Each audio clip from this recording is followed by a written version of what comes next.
Voilà, donc on va commencer cette séance. Tout d'abord, je souhaite la bienvenue à tous nos amis qui nous ont rejoints aujourd'hui pour assister à ce webinaire qui sera animé par notre cher professeur Benralem Abdelhamid, donc qui n'a pas hésité à accepter à assurer ce cours et d'ailleurs tout le module de la chirurgie de la base du crâne. C'est vraiment un plaisir et un honneur pour nous que vous participiez à l'enseignement durant ce CEC. Donc, je vais juste mettre ce module dans son cadre. C'est un certificat d'études complémentaires intitulé Otologie, pathologie, exploration et traitement qui comporte 4 modules. Le premier module s'est déroulé à propos de l'otite, des otites. Le deuxième, c'était la pathologie vestibulaire. Le troisième module, c'était la surdité avec ses explorations, son traitement. Et actuellement, on va démarrer le 4e module qui comporte la pathologie tumorale, la pathologie de la base du crâne du rocher et le nerf facial. Donc, c'est un module qui comporte diverses pathologies et également beaucoup de techniques chirurgicales. Et c'est pour cela qu'on va commencer tout d'abord par mettre en place les différentes voies d'abord. Et pour cela, on a demandé que le premier cours soit une sorte de récapitulation de la chirurgie en commençant de la mastoïdectomie jusqu'à la pétrectomie dans sa totalité en passant par les différentes phases et les différentes voies d'abord. Et M. Benralem n'a pas hésité à assurer ce cours. Donc, juste, je vous demande de poser vos questions par chat et on va essayer à la fin de chaque chapitre ou bien de chaque cours, c'est selon votre convenance, M. Benralem, qu'on va accepter les différentes questions et auxquelles on va vous demander aimablement de répondre question par question selon la disponibilité et le temps. Donc, encore une fois, merci. Et je vous cède la parole pour commencer le premier cours qui est de la mastoïdectomie à la pétrectomie. À vous la parole, M. Benralem.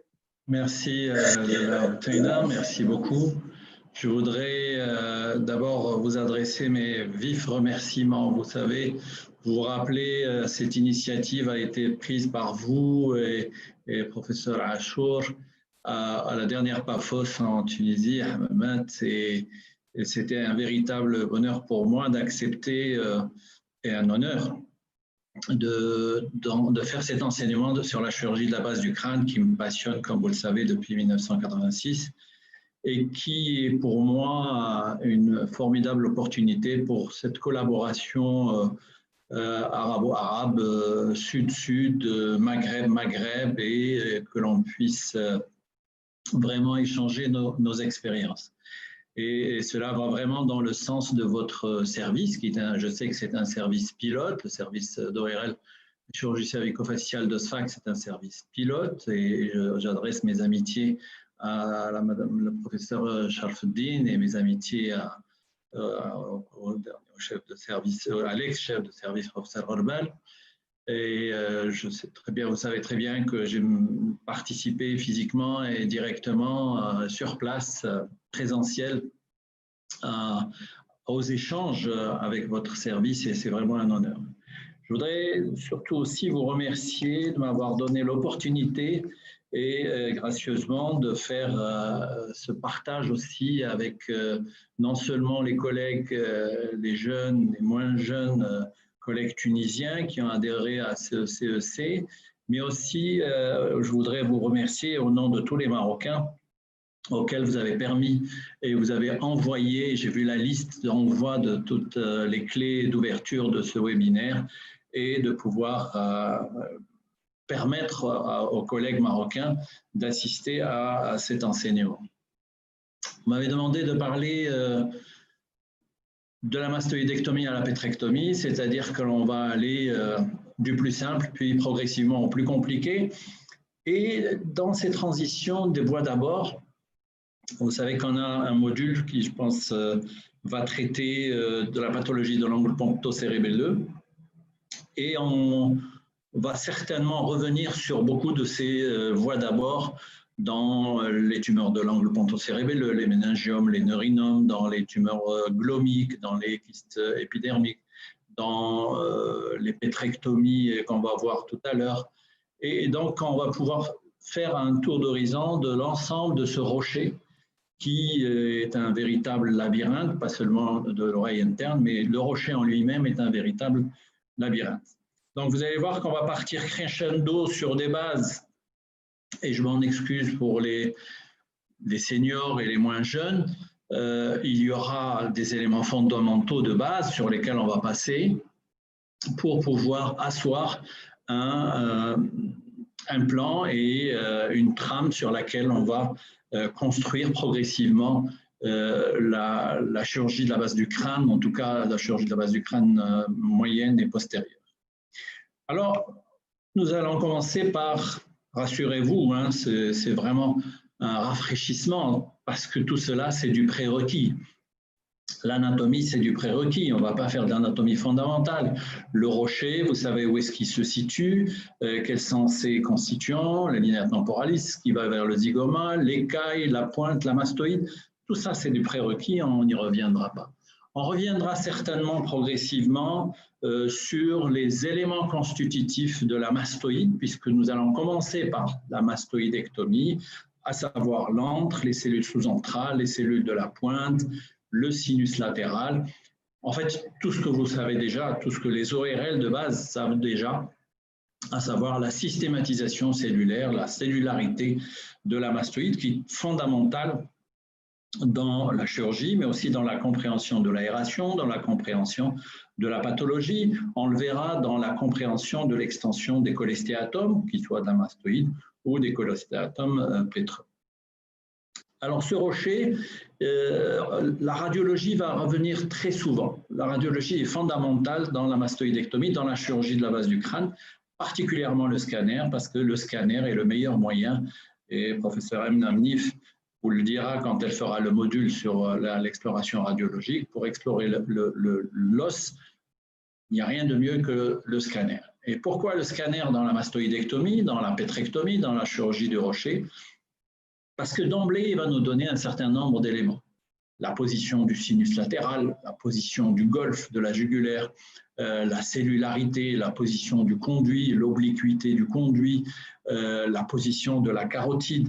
Bref, un ensemble une map, une carte qui va nous permettre d'avancer de manière un peu moins à l'aveugle dans ce rocher pour pouvoir, in fine, avoir une vue d'ensemble dont les trois éléments fondamentaux sont le sinus latéral, le canal semi-circulaire latéral, la position du facial, les cellules intersinusofaciales.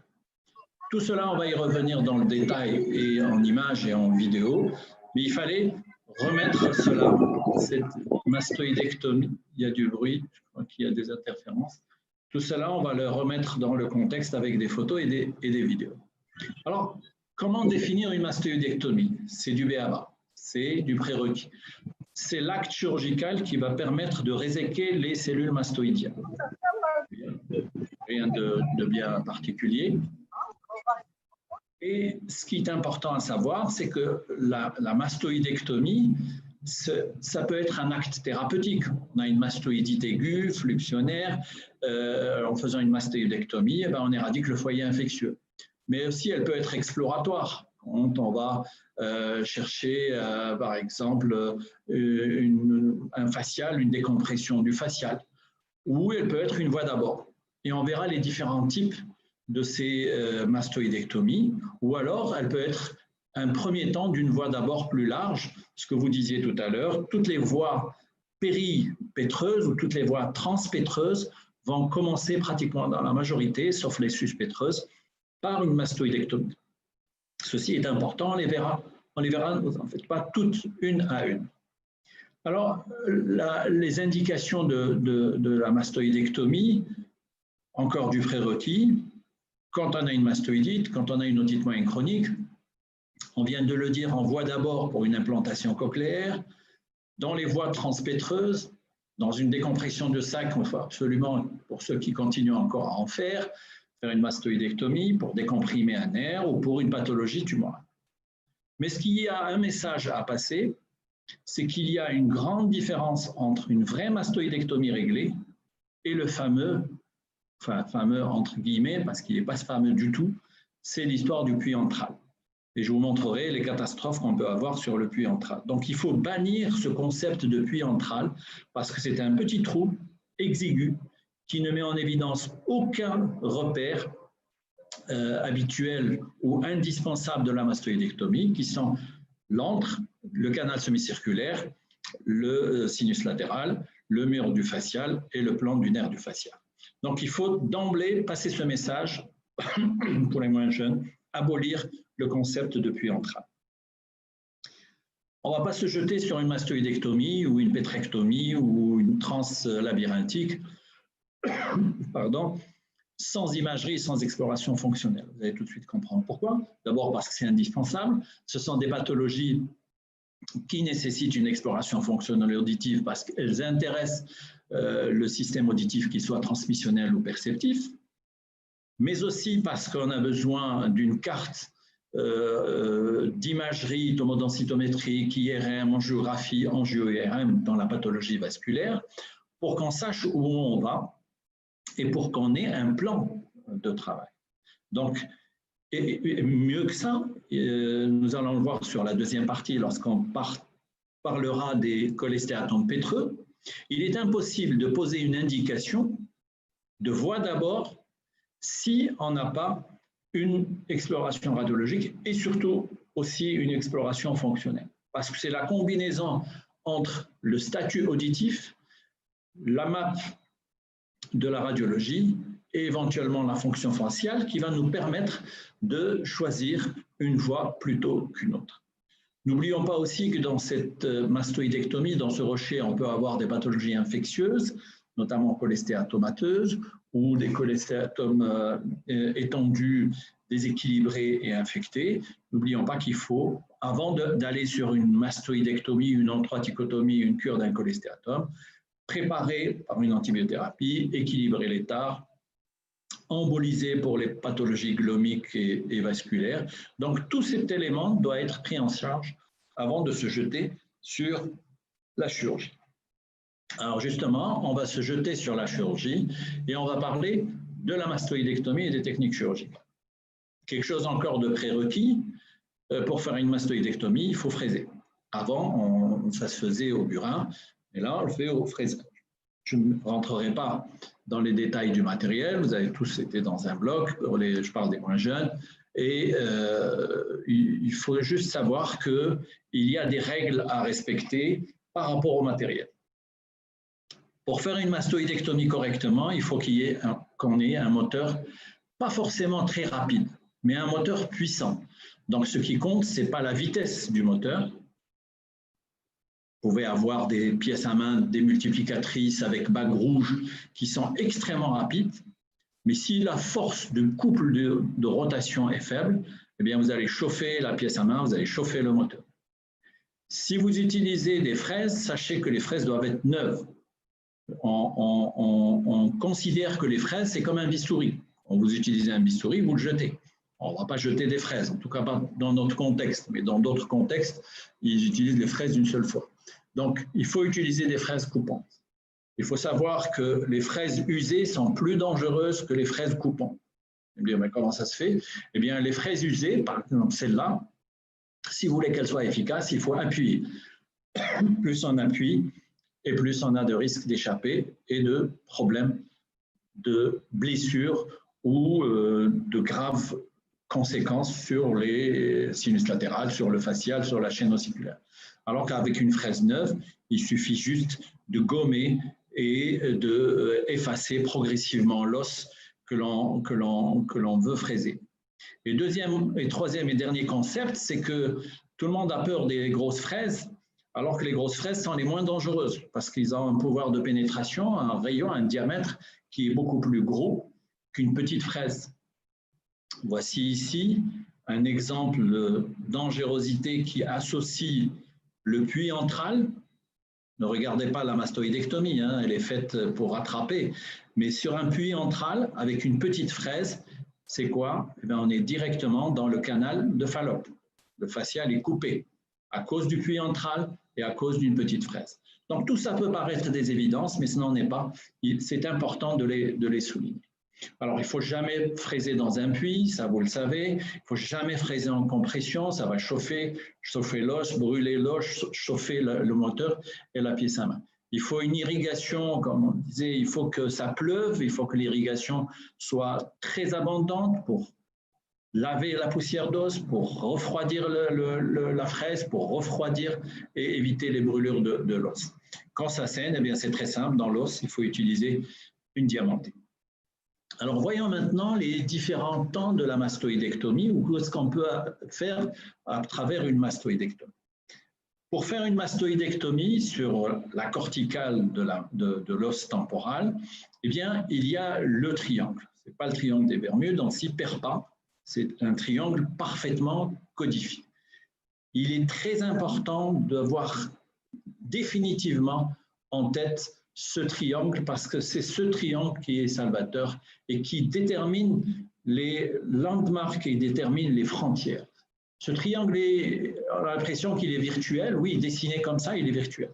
Mais ce triangle a pour base la linea temporalis, ou du moins ce qui continue la linea temporalis sur le plan horizontal.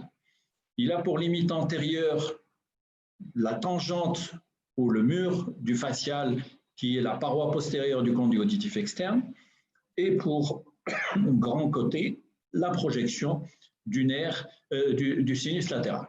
Donc, si on veut aller sur une vue un peu plus schématique, voici le triangle donc, de la partie supérieure qui va déterminer le plan des méninges, qui sont juste sous la linea temporalis, le mur du fascial et le sinus latéral, ce qui constitue le triangle. Maintenant, on veut aller commencer à fraiser. Pour commencer à fraiser, on a des objectifs. Ce sont des objectifs crescendo. Premier objectif, c'est trouver l'antre. Pour trouver l'antre, vous avez deux techniques. La première technique, c'est de se dire que nous avons l'épine de Henle, l'épine méatale postérieure, la zone rétroméatique de Chipeau. Eh bien, on va fraiser dans cette zone-là et progressivement, sans être dans un puits, en évasant, on va aller chercher notre antre. Il y a une autre technique tout aussi simple. Eh bien, on va tracer une tangente au-dessus du conduit auditif externe, de la paroi supérieure du conduit auditif externe, une tangente de la paroi postérieure du conduit auditif externe et le point de raccordement ou de croisement de ces deux lignes correspond exactement de manière inéluctable, que ce soit chez l'enfant ou chez l'adulte, à la projection de l'antre. Si on fraise un peu plus, vous voyez ici, on ne voit pas encore l'antre. Nous avons le conduit auditif externe. Vous l'avez compris que c'est une oreille gauche. Voici les méninges, le conduit auditif externe, la projection du sinus latéral.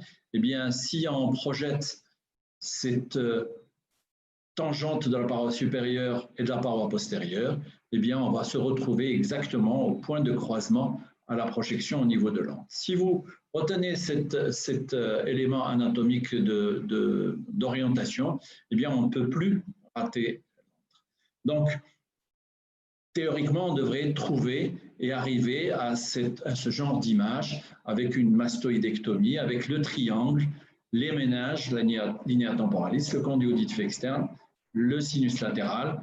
Et si on fait le croisement, eh bien, le croisement correspond exactement à la région antrale. Que faut-il chercher une fois qu'on a trouvé l'antre? Eh bien, il n'y a qu'un seul élément qu'il faut chercher, c'est le relief du canal semi-circulaire latéral. Comment le reconnaître? Eh bien, c'est très simple. C'est la seule partie de la paroi interne de la mastoïde qui n'est pas cellularisée. Il n'y a jamais de cellules sur l'os du canal semi-circulaire latéral parce que c'est de l'os embryonnaire, c'est de l'os qui fait partie de l'oreille interne. Il est mature à la 8e semaine intrafœtale et donc il n'a rien à voir avec l'os spongieux que nous avons au niveau du squelette périphérique.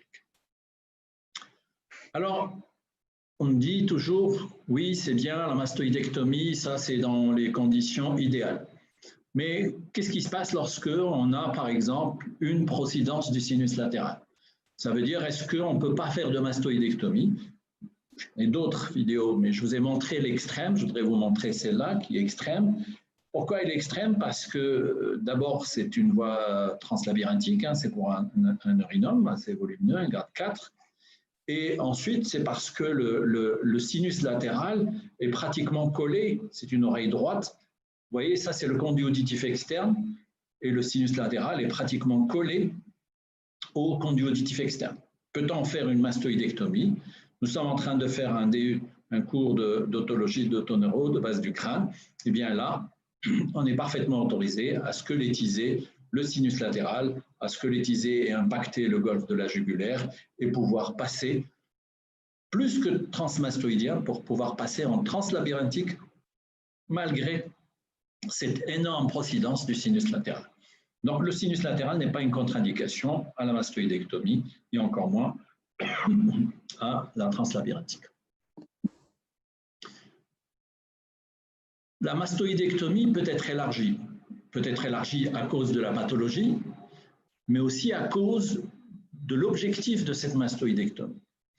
Par exemple, ici, nous allons élargir cette mastoïdectomie dans un but de partir, non pas uniquement dans la mastoïde, mais de partir dans le labyrinthe pour faire une translabyrinthique. Eh bien, le triangle qu'on avait tracé tout à l'heure, paroi postérieure du conduit auditif externe, les méninges temporales, le sinus latéral, la région de la pointe, on reviendra sur tout cela, eh bien, on va l'élargir en arrière, en haut, en bas et en profondeur. Et on a déjà commencé à aller au-delà de la mastoïdectomie. Mais c'est une belle image pour avoir une idée de ce qu'il y a autour de ce no man's land qui est le sinus latéral que personne ne veut toucher. Eh bien, sachez qu'il y a les méninges occipitales derrière le sinus latéral, qu'il y a les méninges temporales au niveau de la limite supérieure, qu'au niveau de la limite inférieure, qu'il y a le golfe de la jugulaire qui peut être très procident, qu'entre les méninges et le sinus latéral, il y a l'angle de Citelli qu'il est indispensable de fraiser. Donc, vous voyez, à partir d'une mastoïdectomie, jusqu'où on peut aller dans le fraisage et dans l'extension de notre voie d'abord. C'est ce qu'on pourrait appeler une mastoïdectomie élargie. Mais bon, ici, c'était dans un but d'aller vers le labyrinthe et vers l'angle pontocérébelleux. Bien, on va voir maintenant bloc par bloc. Nous avons vu la mastoïdectomie, la corticale, nos repères, les triangles. Nous avons vu l'antre, nous avons vu le canal semi-circulaire, l'angle de Citelli. Maintenant, nous allons aller dans un endroit où il faut absolument continuer le fraisage si on veut contrôler une pathologie cholestéatomateuse ou un facial, par exemple. C'est l'attique. Ici, vous avez une vue de l'attique, c'est une préparation cadavérique, le conduit auditif externe, les méninges et la chaîne ossiculaire avec l'articulation accueil-domaliaire. Et vous voyez ce que je vous disais tout à l'heure, voici le canal semi-circulaire latéral, tout est cellulaire autour, sauf la partie antérieure du canal semi-circulaire supérieur, et les deux sont absolument acellulaires et légèrement plus jaunes. Vous voyez ici une vue un peu plus éloignée où vous avez le canal latéral, l'articulation, et on a fraisé un peu plus. Ça, c'est le laboratoire que vous connaissez de Madrid. On fait de la dissection et des cours de dissection.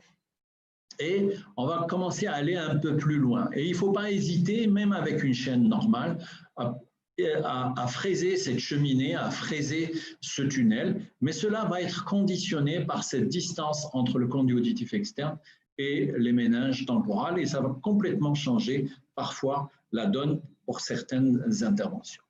Alors, justement, cette attique, voici une vue chirurgicale. Si ceci est dans un cholestéatome, eh bien, on va adapter la taille des fraises et le type de fraise au fur et à mesure qu'on est en train de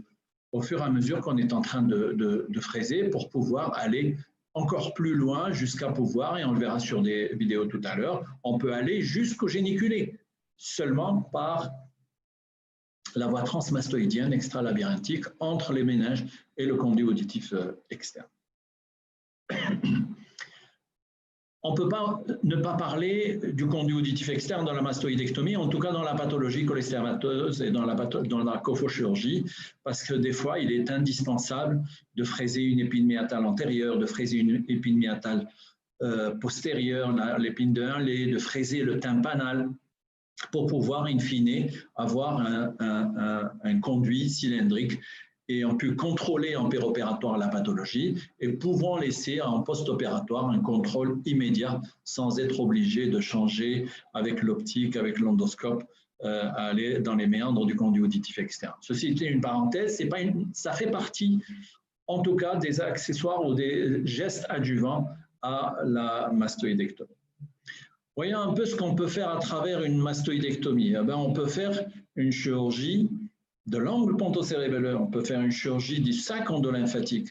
Voici une oreille gauche, vous avez l'aditus sadentrome, le canal latéral, le canal postérieur, le canal supérieur, et vous avez ici les méninges présinusiennes, le sinus latéral est là.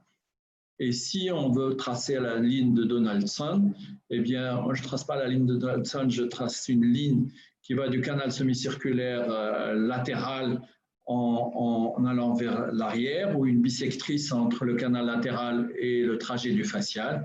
Et ceci va nous amener directement, bien sûr, vous l'avez deviné, au sac endolymphatique à travers la mastoïdectomie. Voici une rétrolabyrinthique, voici la squelettisation des canaux semi-circulaires, mais sachez qu'à travers cette voie, on a accès à toute cette méninge présinusienne rétrolabyrinthique qui est limitée par le canal semi-circulaire postérieur et qui nous a permis pendant très longtemps, en tout cas pendant que je faisais les neurectomies vestibulaires au début, j'utilisais cette voie d'abord, qui est un petit peu exiguë, mais qui donnait un accès très large et très intéressant pour la pathologie, en tous les cas fonctionnelle, de l'angle pontocérébelleux.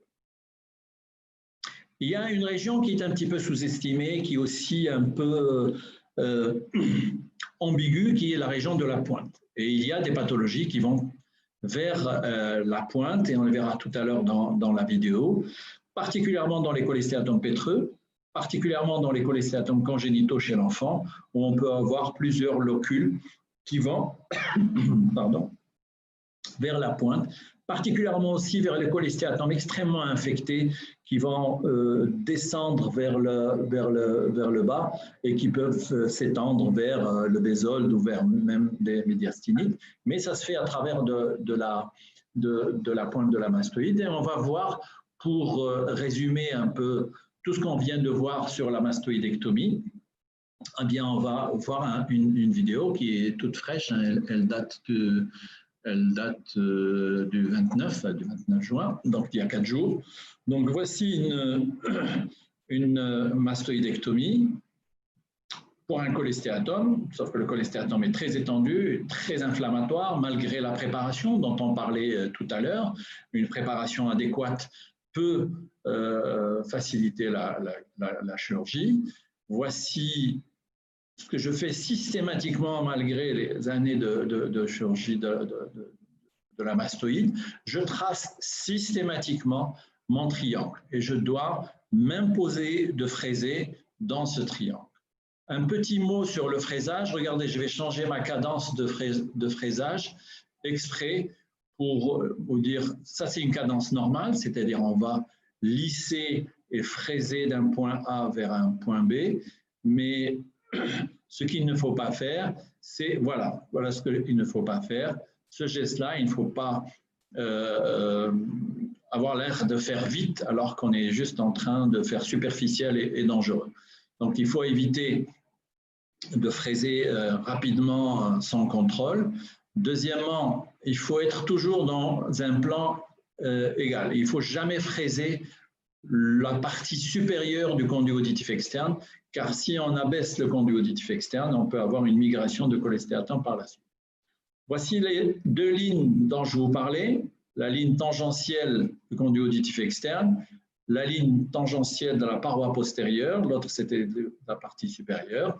Et si on trace la ligne de croisement, et si on fraise dans cette région-là, inéluctablement, on va tomber dans l'antre. que le sinus soit procident, que les méninges soient procidents ou pas. On parlait de la dichotomie tout à l'heure.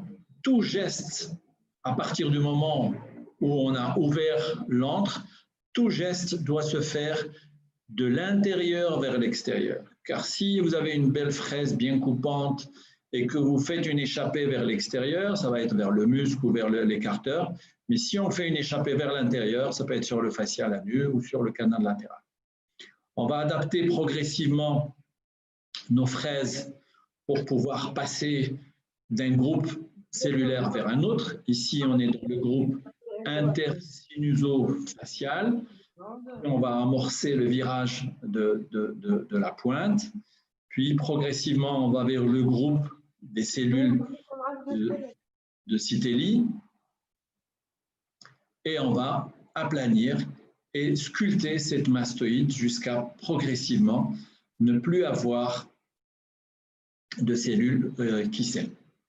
On va aller vers la pointe. Donc, je vous disais tout à l'heure que la pointe est souvent négligée, mais il faut bien enlever la corticale pour pouvoir individualiser les deux composantes de la pointe, la partie extradigastrique et la partie sous-digastrique. Voici le muscle digastrique. Et c'est un élément très important quand on fait, par exemple, la chirurgie du facial, de la décompression, de la dérotation.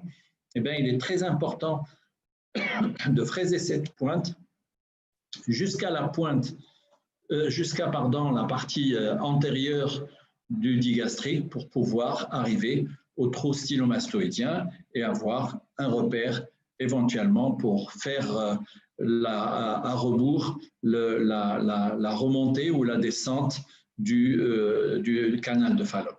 Alors voici ce que ça donne, c'est pas en fin, c'est en partie de la mastoïdectomie. Les méninges sont squelettisés, le sinus latéral aussi, le digastrique, le trou stylomastoïdien, la région intersinusofaciale et le canal externe. Et on commence à voir la pathologie cholestéatomateuse à ce niveau-là, qui va nécessiter un complément, bien sûr, de fraisage et un complément de fraisage de cette cheminée, de ce tunnel qui est latique et qui est conditionné par cette distance. Il faut faire attention quand on fraise à ce niveau-là parce qu'on peut très vite faire un trou dans le conduit auditif externe et être obligé, de manière absolument indispensable et obligatoire, de le reconstruire. Vous voyez, on adapte progressivement les fraises de la plus grande à la plus petite, toujours de base vers le haut pour éviter les échappées. Et dès qu'on commence à s'approcher du nerf facial, dès qu'on commence à s'approcher de la tique antérieure, eh bien, on prend une diamantée. Je voulais vous montrer juste cette structure-là. On dit qu'il est impossible de voir le cog en dehors d'un endoscope, je suis désolé, mais le cog est là, on vient de le fraiser et on va directement sur la tique antérieure. Il suffit de bien faire la tichotomie pour voir le cog et pouvoir aplanir le sommet de la tique et être dans la tique postérieure et la tique antérieure et aller même jusqu'à la région sus-tubaire. Donc voici, alors je vous disais tout à l'heure, le conduit auditif externe fait partie du fraisage. Là, on va juste faire une épitympanotomie antérieure pour avoir un accès sur la région postérieure et pouvoir nettoyer l'étrier. Alors, dans l'une des premières diapositives, on avait dit que la mastoïdectomie peut être une mastoïdectomie curative. C'est ce qu'on vient de faire et de démontrer sur ce cholestéatome, mais ça peut être une mastoïdectomie de travail. Quand on fait un implant cochléaire, ce n'est plus la même mastoïdectomie. Originer, ça c'est un bébé, le lambeau est très facile à faire, et vous voyez que la mastoïdectomie n'a rien à voir avec la mastoïdectomie curative, car la mastoïdectomie curative, c'est une mastoïdectomie qui est évasée, où on a besoin d'évaser les bords, de bien aérer la mastoïde. Ici, c'est exactement l'inverse, on a besoin d'avoir un surplomb, voire même un overlapping pour que ça puisse contenir l'électrode en fin d'intervention. Alors, on peut se poser la question, est-ce que chez l'enfant, c'est différent? Et j'ai fait une étude comparative entre une mastoïde de nourrisson et une mastoïde de grand enfant. Alors, c'est dommage qu'on ne puisse pas avoir le retour de la salle.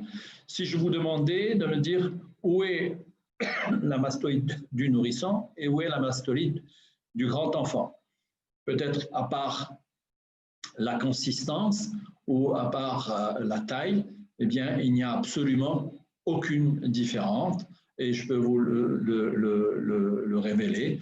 Voici l'enfant qui a le nourrisson de 14 mois et le grand garçon de 5 ans. Donc, il n'y a pas vraiment grand-chose.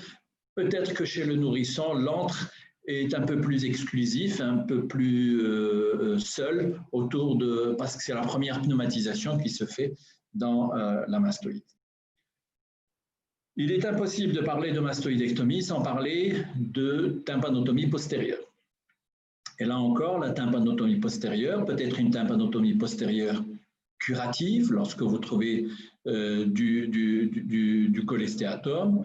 Et à ce moment-là, il faut tout de suite, bien sûr, vous pouvez vous aider des optiques, mais vous pouvez aussi vous aider, mais même avec les optiques, il faut fraiser le conduit auditif externe, faire des épitympanotomies antérieures. Mais le concept de la tympanotomie postérieure curative n'a rien à voir, on le verra, de la tympanotomie postérieure de travail, de voie d'abord, et on verra dans quelle situation. Donc là, c'est l'inverse, on va de la fossa incudis, et à partir de la fossa incudis, on va s'élargir en ayant un œil sur ce bleeding sentinelle, qui est certainement la position du facial, et que l'on va suivre progressivement. Et on va élargir. Vous savez, la tympanotomie postérieure ne s'arrête pas ici. On peut descendre la tympanotomie postérieure jusqu'au niveau de l'hypotympanome, à la demande.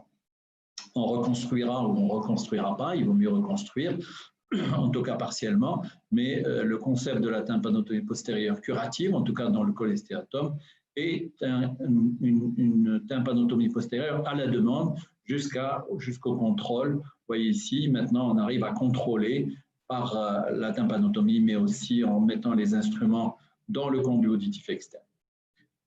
Et comme je vous le disais tout à l'heure, ça peut être une tympanotomie tympanotomie postérieure, par exemple, pour une décompression du nerf.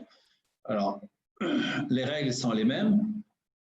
Canal latéral, l'aditus, le plan de l'enclume, découverte du facial, progressivement avec une grosse fraise. Vous avez vu la taille de la fraise? Vous allez me dire, mais c'est énorme pour chercher. C'est la moins dangereuse.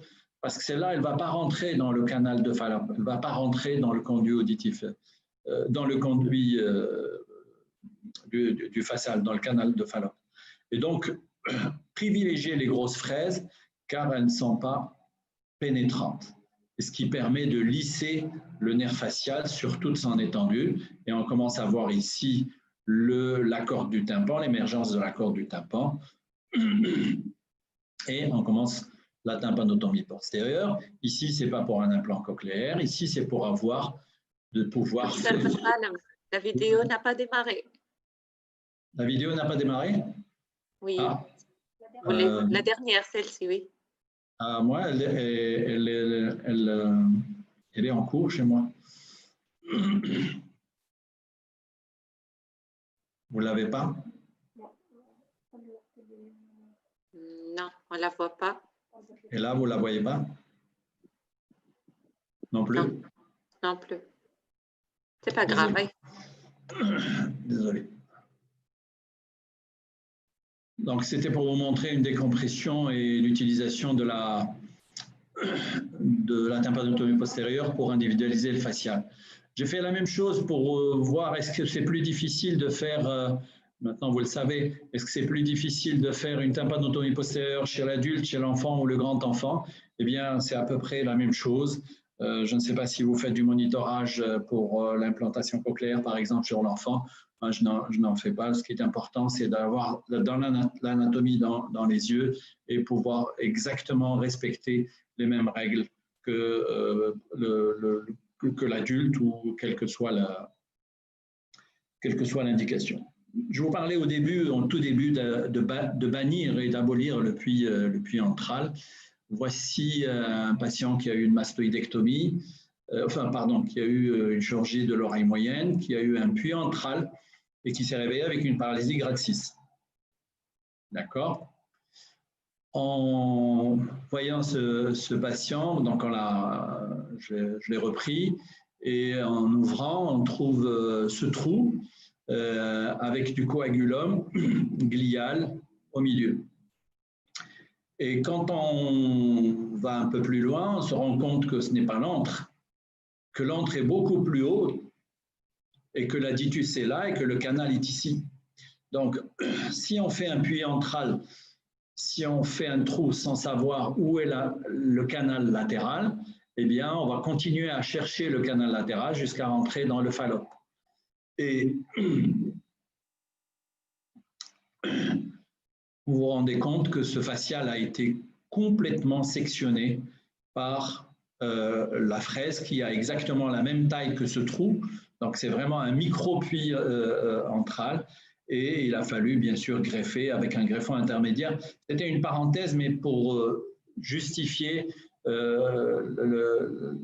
l'abolition du puits antral, de la iatrogénie. Je vais passer sur la iatrogénie parce que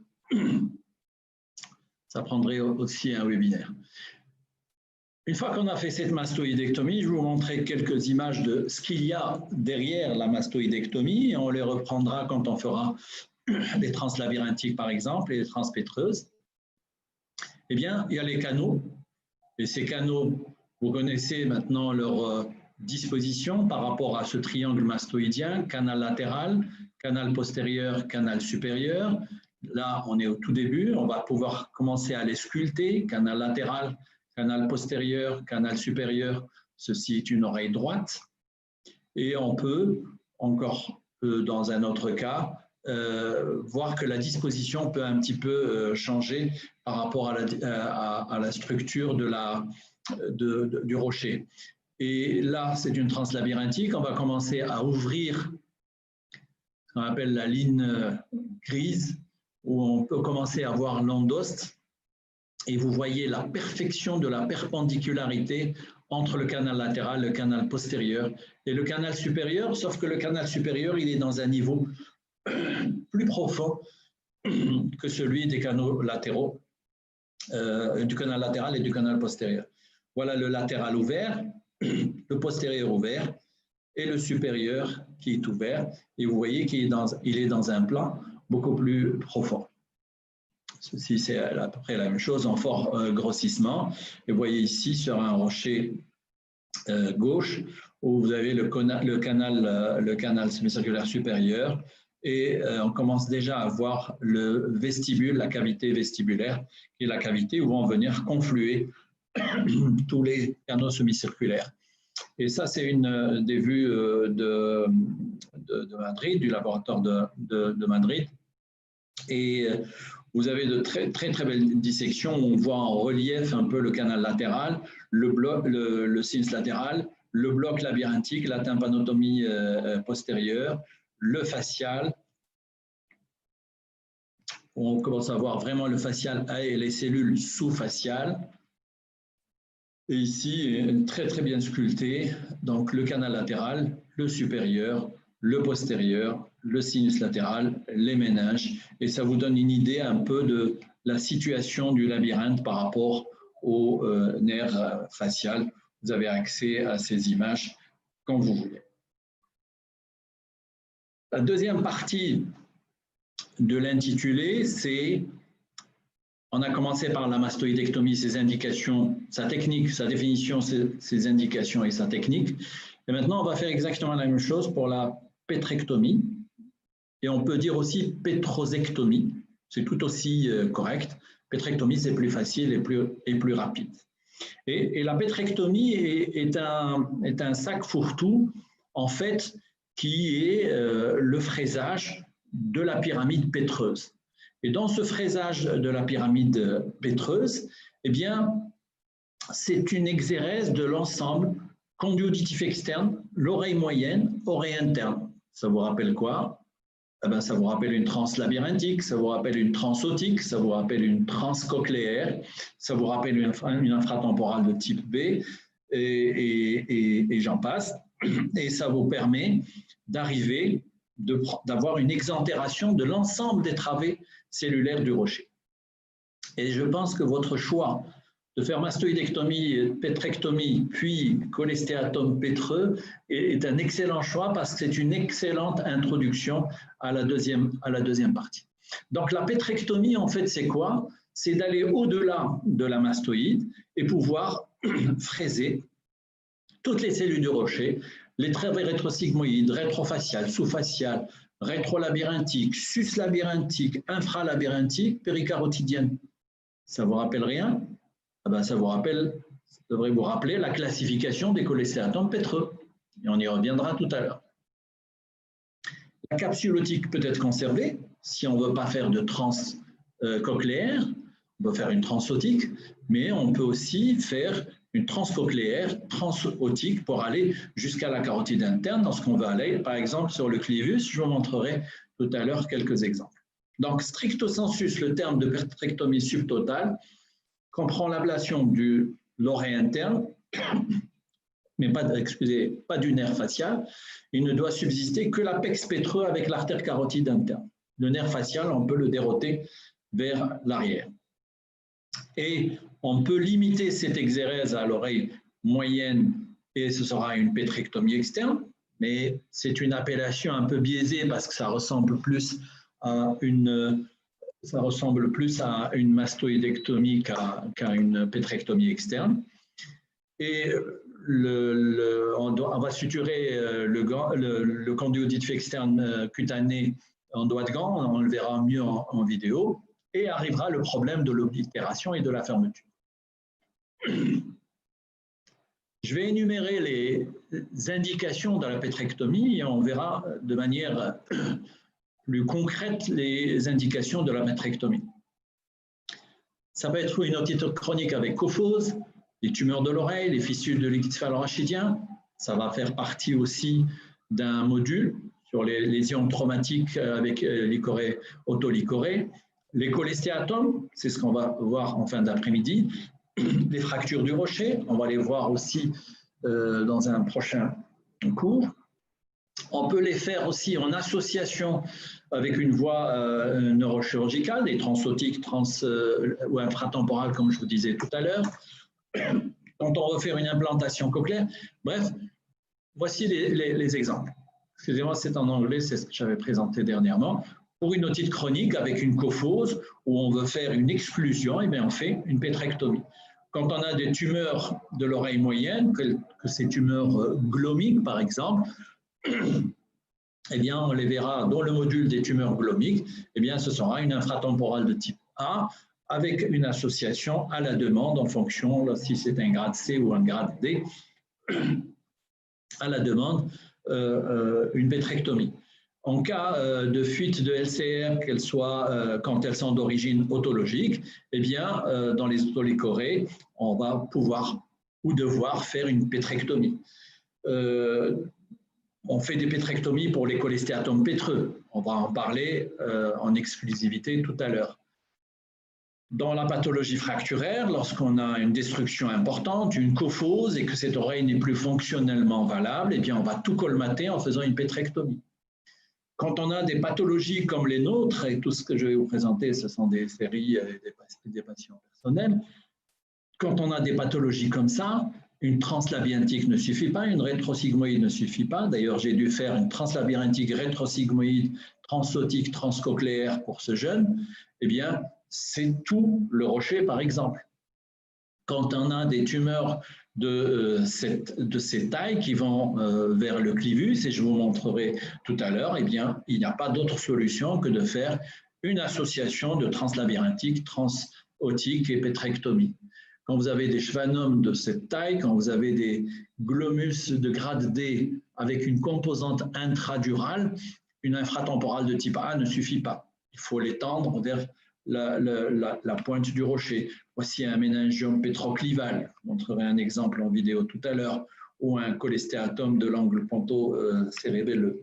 Quand on veut faire un implant cochléaire sur une oreille qui était infectée ou cholestéatomateuse, eh bien on fait le grand ménage, on referme, on attend 6 mois, en tout cas pour ce qui me concerne, mais il y en a qui le font en simultané, mais je préfère le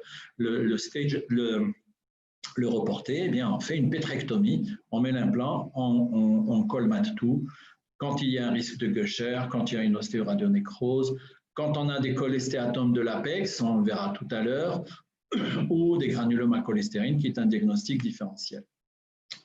Vous avez vu, les indications de la pétrectomie, en fait, englobent toute la pathologie du rocher et toute la pathologie de l'angle ponto-cérébelleux. Comment on fait une pétrectomie? Eh bien, la voie d'abord, l'incision est une incision double, une incision vers le scalp et une incision rétro-auriculaire. Et toute pétrectomie doit absolument commencer par le blind sac closer, c'est-à-dire fermer le conduit auditif externe cutané en ayant aminci le cartilage, en l'ayant rendu un peu plus souple pour pouvoir exclure cette oreille et pour pouvoir la colmater. Voici, moi je le fais de temps en temps exclusivement par voie postérieure et de temps en temps quand j'ai la possibilité que j'ai un lambeau qui peut sortir, eh bien je fais, on le verra tout à l'heure en vidéo, je fais le nœud qui sort par le conduit auditif externe et on fait des points inversants. Donc en fin de compte, voilà ce qu'on devrait obtenir après une pétrectomie. On devrait obtenir le sinus latéral et éventuellement les méninges temporales, la région de la pointe, le facial, la région du fond de caisse, de la paroi interne de la caisse du tympan, la trompe de Stache, la carotide et les méninges temporales. C'est-à-dire qu'on a fait le vide. On peut faire le vide beaucoup plus que sur cette image. Et je vais vous montrer un exemple d'un méningiome pétroclival. Si vous regardez le scanner, ce patient a été déjà opéré. Je ne ferai pas de commentaire. Il a été opéré par voie postérieure. Il a eu certainement une macrobiopsie. Et donc, il va falloir faire une voie d'abord qui va, une voie d'abord qui va pouvoir aller chercher dans l'angle et surtout aller très antérieur jusqu'au pratiquement tronc vertébro-basilaire qu'on verra tout à l'heure en vidéo. Donc, voici la voie d'abord. C'est une voie d'abord classique de chirurgie de l'angle, de la chirurgie de la base du crâne, très large avec un lambeau. On verra tout à l'heure le lambeau. On va sectionner, ouvrir, contre-inciser le conduit le plus bas possible pour avoir le maximum de peau, amincir et fragiliser le conduit pour qu'il n'ait plus l'élasticité cartilagineuse et pouvoir fermer blind sac closer, qui est un premier préalable. Une fois qu'on a fait ça, bien sûr, il faut enlever tout l'épiderme pour éviter d'avoir un cholestéatome induit ou iatrogène avec la peau qui est restée. Alors, on va commencer le fraisage, toujours la même chose, sauf que ici, ce n'est plus la mastoïdectomie réglée où on respecte la hauteur du conduit auditif externe. Ici, on va tout descendre, abaisser le mur du facial, chercher le nerf facial, et le but, c'est d'aller le plus loin possible vers l'avant, vers l'apex pétreux, puisqu'on veut aller vers le clivus. Et le clivus est juste en avant et en dedans de l'apex pétreux. Donc, on va continuer, et c'est vraiment une combinaison entre mastoïdectomie, translabyrinthique, pétrectomie, transotique. Ici, ça ne sera pas, je n'ai pas fait de transcochléaire. Et donc, où on va faire vous savez ce qu'on dit de la base du crâne? Skull base is bone surgery. La chirurgie de la base du crâne est une chirurgie osseuse, d'abord. Et donc, on va enlever tout l'os qui fait le couvercle de l'angle ponto-cérébelleux et tout l'os qui nous empêche d'aller vers l'avant. Vous voyez ici, c'est une oreille droite, le golfe de la jugulaire, le nerf facial, le labyrinthe est déjà ouvert et on va aller chercher le conduit auditif interne. Vous voyez, le conduit auditif interne, le fond du conduit auditif interne est là. Vous allez me dire, mais c'est une voie translabyrinthique. Effectivement, jusque-là, nous sommes sur une voie translabyrinthique. Mais ce n'est pas suffisant pour aller chercher la partie antérieure de ce méningium. Donc, on va continuer notre voie translabyrinthique. Vous voyez ici le conduit auditif interne, classiquement que l'on voit dans une... pardon, excusez-moi, la souris qui est très sensible. Classiquement que l'on voit dans une chirurgie de l'angle ponto-du neurinome, sauf que ici, le conduit est serein. Il n'y a pas de tumeur dans le conduit auditif interne. Ce n'est pas un neurinome, ce n'est pas un schwannome. La pathologie se passe ailleurs. La pathologie va vers l'avant de cette partie du rocher, vers l'apex du rocher. Et il va falloir fraiser tous ces os-là pour pouvoir aller enlever l'os qui nous empêche d'aller vers la pointe. Vous voyez ici le conduit auditif interne et vous commencez à voir le méningium. Alors, la chirurgie du méningium obéit à des règles complètement différentes que celles du neurinome. Le neurinome en fait un débulking de l'intérieur en coagulant progressivement de l'extérieur. La chirurgie du méningium, regardez, est basée sur ça et exclusivement sur ça. Vous voyez ici sur l'IRM, la tente du cervelet, la méninge, eh bien, ça consiste à aller progressivement coaguler, couper, coaguler, couper. Et plus on coagule et plus on coupe, et plus on dévascularise la tumeur. Si vous rentrez et vous voulez enlever le méningium de l'intérieur de la tumeur, c'est la catastrophe, ça ne va pas s'arrêter de saigner et c'est absolument inextricable. Vous voyez, on va progressivement coaguler, couper, jusqu'à ce qu'on arrive à la partie antérieure.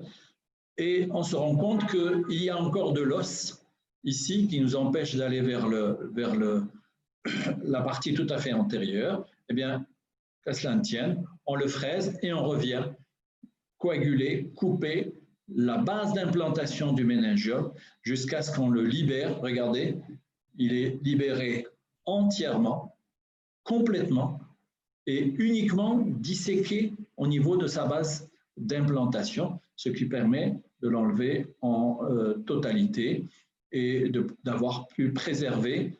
Vous allez voir, là-bas c'est le trijumeau.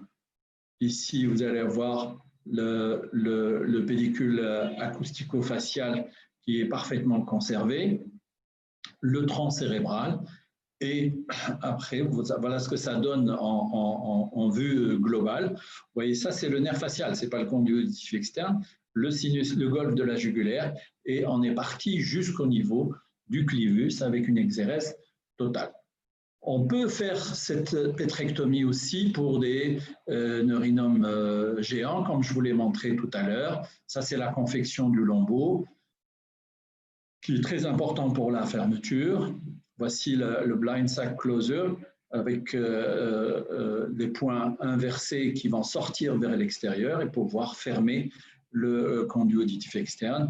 Et je vais aller un peu plus vite pour vous montrer juste l'exérèse de l'ensemble des cellules, l'abaissement du mur du facial, l'ablation de la chaîne ossiculaire et le fraisage en trans. Ici, nous sommes en transotique. On n'a pas encore commencé la transcochléaire, mais on n'en aura pas besoin.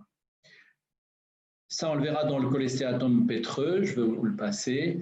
Et pour terminer, quand on fait cette chirurgie de pétrectomie aussi lourde, aussi large, avec du LCR partout, eh bien, il faut faire extrêmement attention. C'est aussi important que l'exérèse, c'est la fermeture, de pouvoir fermer de manière absolument hermétique avec de la graisse, avec ce lambeau extrêmement puissant et qui va nous permettre de donner une étanchéité parfaite. On a très peu, voire presque pas, de fuite de LCR.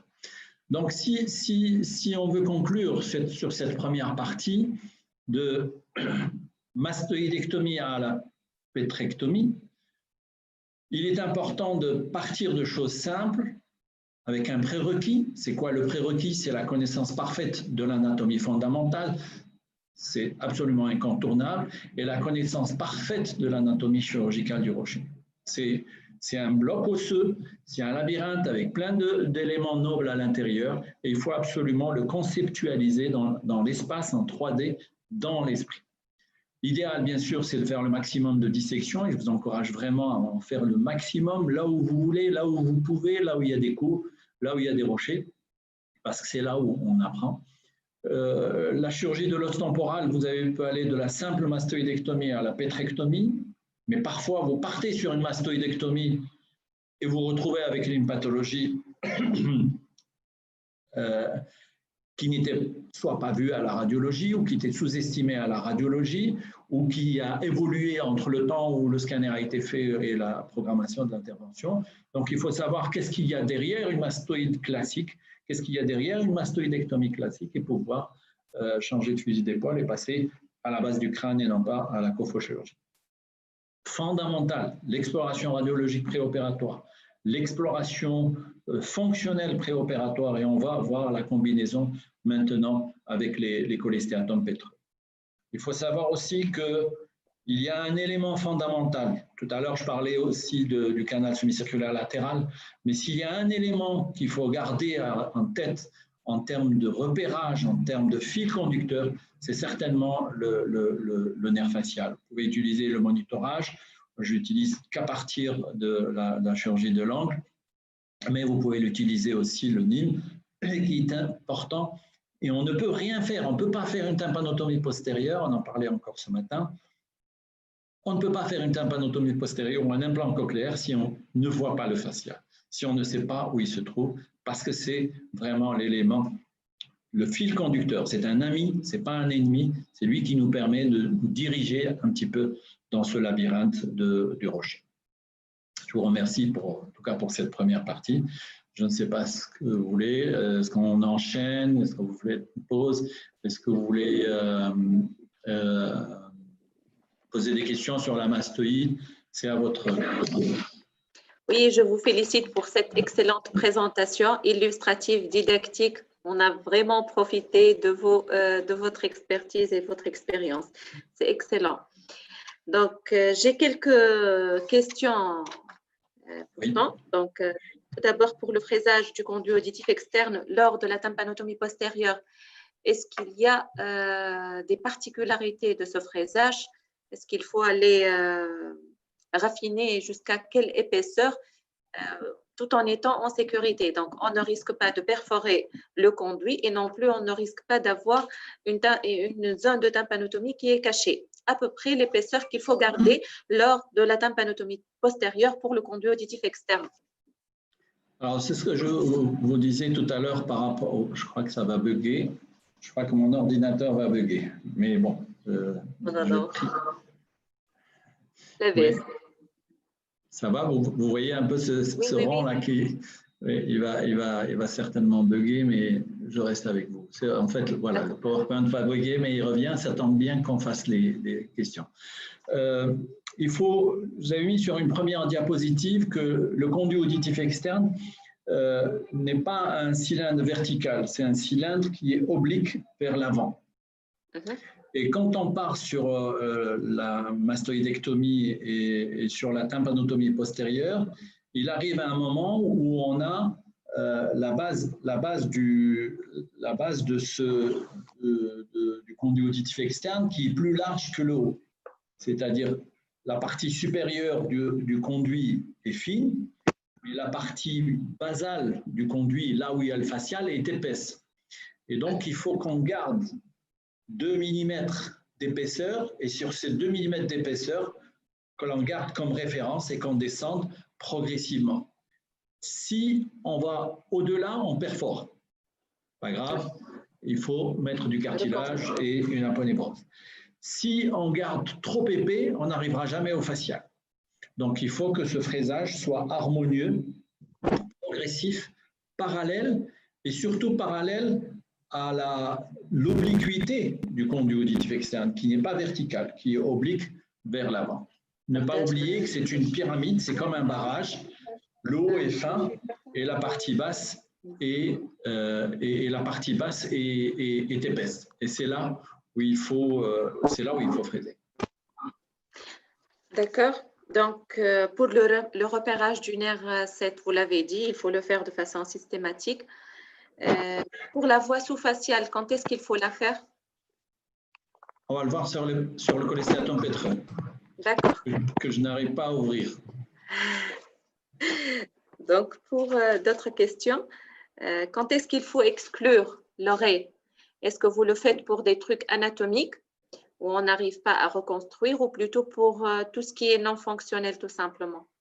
Je m'explique, c'est-à-dire quand on réalise une pétrectomie externe et non pas une pétrectomie totale, faut-il exclure systématiquement pour des petites tumeurs du conduit ou… Non, non, non, absolument pas. Voilà. Je suis potentiellement contre l'exclusion du rocher, de l'oreille, quand il s'agit de petites pathologies. Par exemple, j'ai des cholestéatomes de pétreux que je vais vous montrer, pour lesquels j'ai fait une mastoïdectomie très large, mais j'ai reconstruit. D'accord. Je n'ai pas exclu. Même si la fonction est altérée, même s'il y a une cophose, eh bien, je reconstruis tout de même parce que je préfère avoir un conduit auditif externe, je préfère avoir un aspect esthétique du conduit qui est plus intéressant et plus normal qu'un blind sac closure. Donc, je n'exclus que lorsque la pétrectomie est subtotale, que lorsqu'il y a une fuite de LCR, et on va le voir sur quelques exemples importants, qu'on n'arrive pas à juguler en péropératoire, et je n'exclus pas quand il y a encore un résultat fonctionnel. D'accord. Peut-être une dernière question. Quand vous réalisez la pétrectomie et on est dans l'obligation de réaliser une exclusion, est-ce qu'on est obligé de fraiser la totalité de la muqueuse de l'oreille moyenne et de la mastoïde par une fraise diamantée, ou on peut garder une muqueuse quand même sans risque d'avoir des retentions Quand on fait une pétrectomie totale ou subtotale, croyez-moi qu'il n'y a plus de muqueuse. D'accord. S'il y a de la muqueuse, c'est qu'on n'est pas complet. Il y aura peut-être encore un peu de muqueuse sur la carotide en avant et légèrement en bas. Il y aura peut-être un peu de muqueuse sur la trompe de Sache, mais on l'a fermée. On va le voir sur quelques vidéos. Et donc, s'il y a de la muqueuse, c'est que soit on est en subtotal, soit on est en pétrectomie externe. Et à ce moment-là, il vaut mieux essayer de ne pas exclure. Si on exclut, il vaut mieux qu'il n'y ait rien. C'est comme pour la chirurgie du sinus. Avant, on faisait la marsupialisation ou l'exclusion. Et quand on fait l'exclusion, il ne faut pas qu'il y ait de muqueuse, parce que ça peut faire des mucocèles. Bon, il n'y a pas de mucocèles dans l'oreille, mais ça peut sointer, ça peut faire des sérosités, et il vaut mieux éviter. Mais quand on fait une totale, croyez-moi, il n'y a plus rien. Quand on est dans la situation, par exemple, d'un implant cochléaire pour oreille Gézère et on est dans l'obligation de faire une exclusion de l'oreille, est-ce qu'il faut aller enlever la totalité de cette muqueuse ou on peut se permettre d'exclure et garder une muqueuse? Oui, parce que dans l'implant cochléaire, il n'y a pas d'issue de LCR. Il n'y a pas de LCR, on n'a pas touché à la dure mère. Lorsqu'on va faire la cochléostomie ou l'introduction par la fenêtre ronde, on va mettre un peu d'étanchéité autour. Et donc, en général, on garde la muqueuse, on garde la trompe de Stache, on garde une muqueuse et une oreille moyenne comblée, mais qui est tout à fait normale, mais qui va s'écouler par la trompe de Stache. C'est ce que je vous ai montré. J'ai quelques cholestéatomes que j'ai implantés et pour lesquels j'ai fait en 2 temps. Je fais une cure du cholestéatome, reconstruction du conduit, reconstruction du mur ou pas de reconstruction du tout, mais en gardant les structures de l'oreille interne, bien sûr, et en mettant l'implant, et soit en couvrant, soit en reconstruisant comme une oreille moyenne. D'accord. Donc, c'est à vous de gérer si vous voulez continuer ou prendre une petite pause. Moi, je suis à vous. Absolument, absolument, je suis à vous. Et on va enchaîner parce que c'est une très belle, ce qu'on a fait, une très belle introduction au cholestéatome pétreux, parce que là, on va parler d'une pathologie. Tout à l'heure, on parlait de concept, on parlait d'un ensemble de règles et d'une vue générale de la chirurgie ou des voies d'abord. On verra encore plus dans quelques jours. Et là, on va parler d'un concept pathologique, et vous allez voir les statistiques, qui sont les cholestéatomes intrapétreux et leur classification et leur prise en charge. Le cholestéatome intrapétreux a une définition bien précise, différente du cholestéatome acquis ou du cholestéatome de l'oreille moyenne. C'est de l'épithélium kératinisant qui est en position médiale par rapport à la capsule otique. Il est autour de la capsule otique. Et il va envahir, si on ne fait rien, inéluctablement le labyrinthe. Il va envahir le canal de Fallope. Et il fait partie de 4 à 9% des cholestéatomes du rocher. Et j'ai toujours posé ce concept, cette question. J'ai toujours demandé aux amis, aux collègues, dans les congrès, comment différencier un cholestéatome de l'oreille moyenne qui a explosé et qui est parti dans l'oreille interne, ou un cholestéatome intrapétreux primitif congénital de l'oreille interne et qui a explosé à l'extérieur vers l'oreille moyenne. C'est très compliqué à prouver, et c'est pour ça que sur cette deuxième diapositive, eh bien, le cholestéatome intrapétreux peut se présenter en lésion primaire congénitale, ce que je disais tout à l'heure, qui va de l'apex ou autour de la cochlée ou du labyrinthe et qui va aller progressivement vers l'extérieur. Ou alors, ça peut être un processus secondaire à une lésion extrêmement agressive et des fois, c'est compliqué de faire la part des choses. Donc, est-ce que c'est un congénital qui est sorti ou est-ce que c'est un acquis qui est rentré à l'intérieur? Eh bien, histologiquement, et on l'a fait, j'ai fait et comparé, j'ai prélevé des cholestéatomes congénitaux purs à tympan fermé et demandé des histologies comparatives avec le cholestéatome acquis, c'est totalement indissociable. Le congénital viendrait donc de restes embryonnaires déposés dans l'os temporal. Vous connaissez tous l'embryogenèse et la physiopathologie du cholestéatome congénital à tympan fermé. Et le cholestéatome acquis, eh bien, il est dans la région tympanomastoïdienne et il va aller vers le labyrinthe. Et des fois, vous ne savez pas qui des deux a commencé. Alors, ça c'est la même chose. Il faut savoir que les cholestéatomes intrapétreux sont extrêmement érosifs et destructeurs de l'os temporal. Et ce serait dû à leur pouvoir d'enzymes ostéolytiques qui vont entraîner de la nécrose, par pression aussi du poids de cholestéatomes, des ostéites, des tissus de granulation. Vous allez voir sur les vidéos. Et vous pouvez avoir tout ce qui vous passe par la tête comme symptomatologie fonctionnelle, neurologique ou otologique. Vous pouvez avoir surdité de transmission, surdité de perception si ça atteint le labyrinthe, paralysie faciale parce que ça touche et vous allez voir des vidéos, des vertiges parce que ça va dans le vestibule, une otorée parce que ça sort vers l'extérieur, des méningites bactériennes parce que ça va vers les méninges. Vous pouvez avoir une névralgie trigéminale, vous montrerez quelques cas, des acouphènes, des otagies, des céphalées. Donc c'est extrêmement polymorphe comme sémiologie. Et ça vous donne une idée du pouvoir destructeur et envahissant de cette pathologie. Comment aborder le cholestéatome intrapétreux? Parce que c'est vraiment une entité pathologique très, très, très spéciale. On ne peut l'aborder qu'en le classifiant. La classification est préopératoire par l'imagerie. C'est fondamental, cette classification par l'imagerie, mais aussi, on va voir tout de suite, par le fonctionnel. Donc, on va classer les cholestéatomes intrapétreux par leur taille, par leur morphologie, mais surtout par leur extension autour du labyrinthe. Et c'est la base de toutes les classifications. Comment on va le faire? On va faire par la tomodensitométrie, haute résolution, axiale et coronale.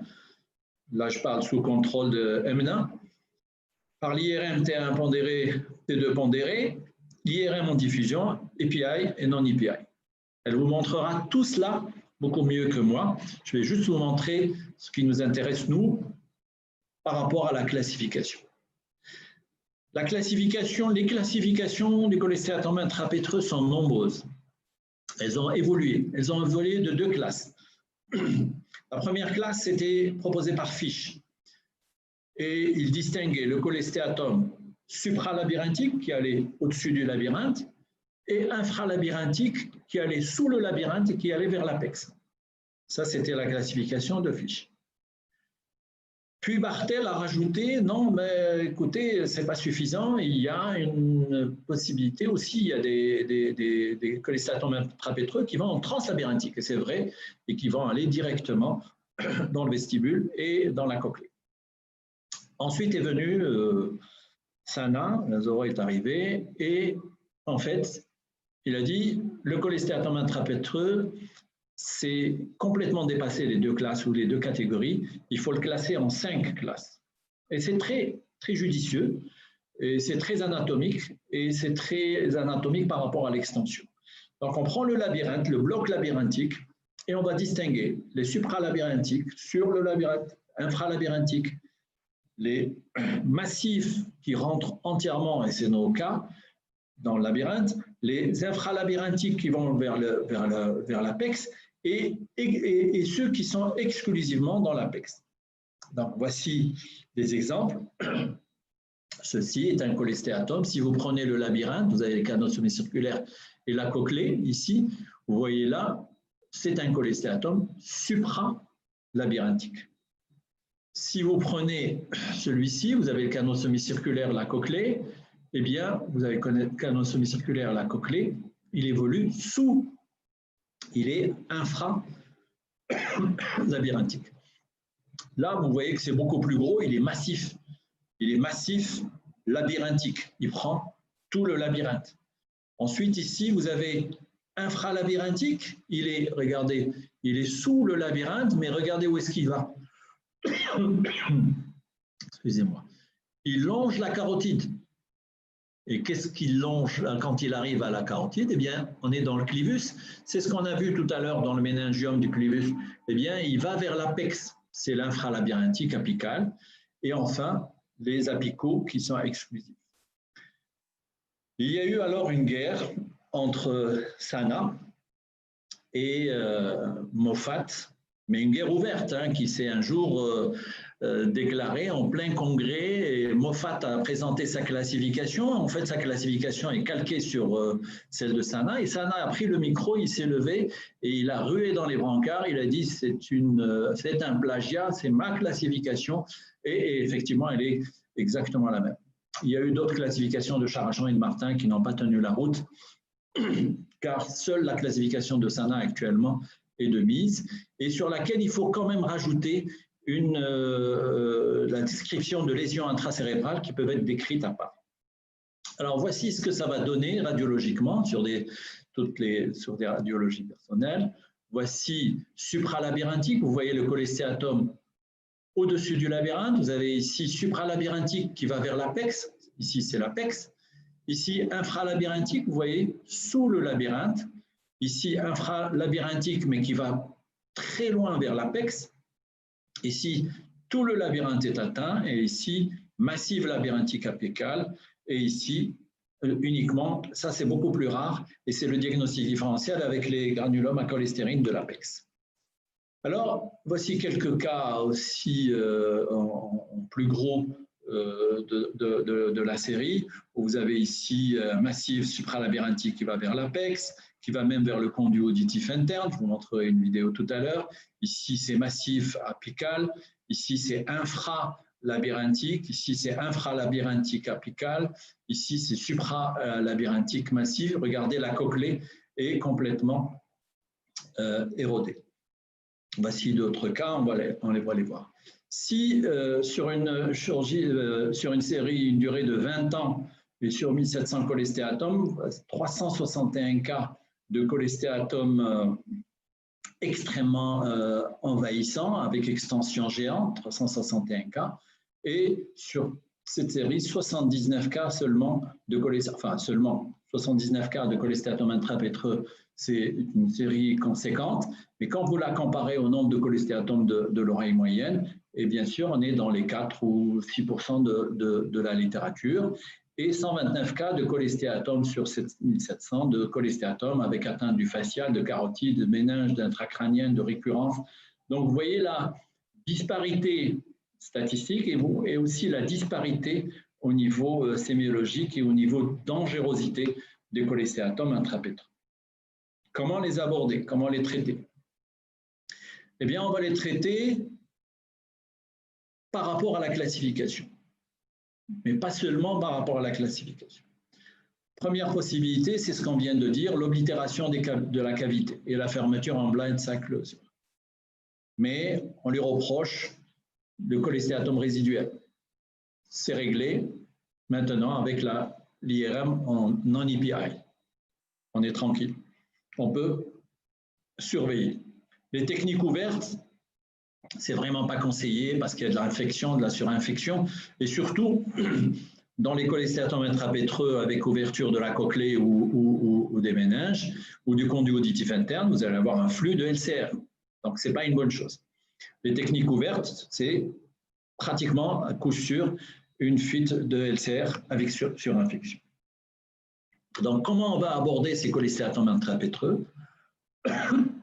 On va les aborder en choisissant une voie d'abord. Et le choix de la voie d'abord est basé sur quoi? La localisation, l'extension, l'audition, très important, la position du golfe de la jugulaire, le conduit auditif interne et la carotide. Mais qu'est-ce qu'on parle? Eh bien, on parle de la classification. Donc, on va faire l'approche et les indications par rapport à la classification.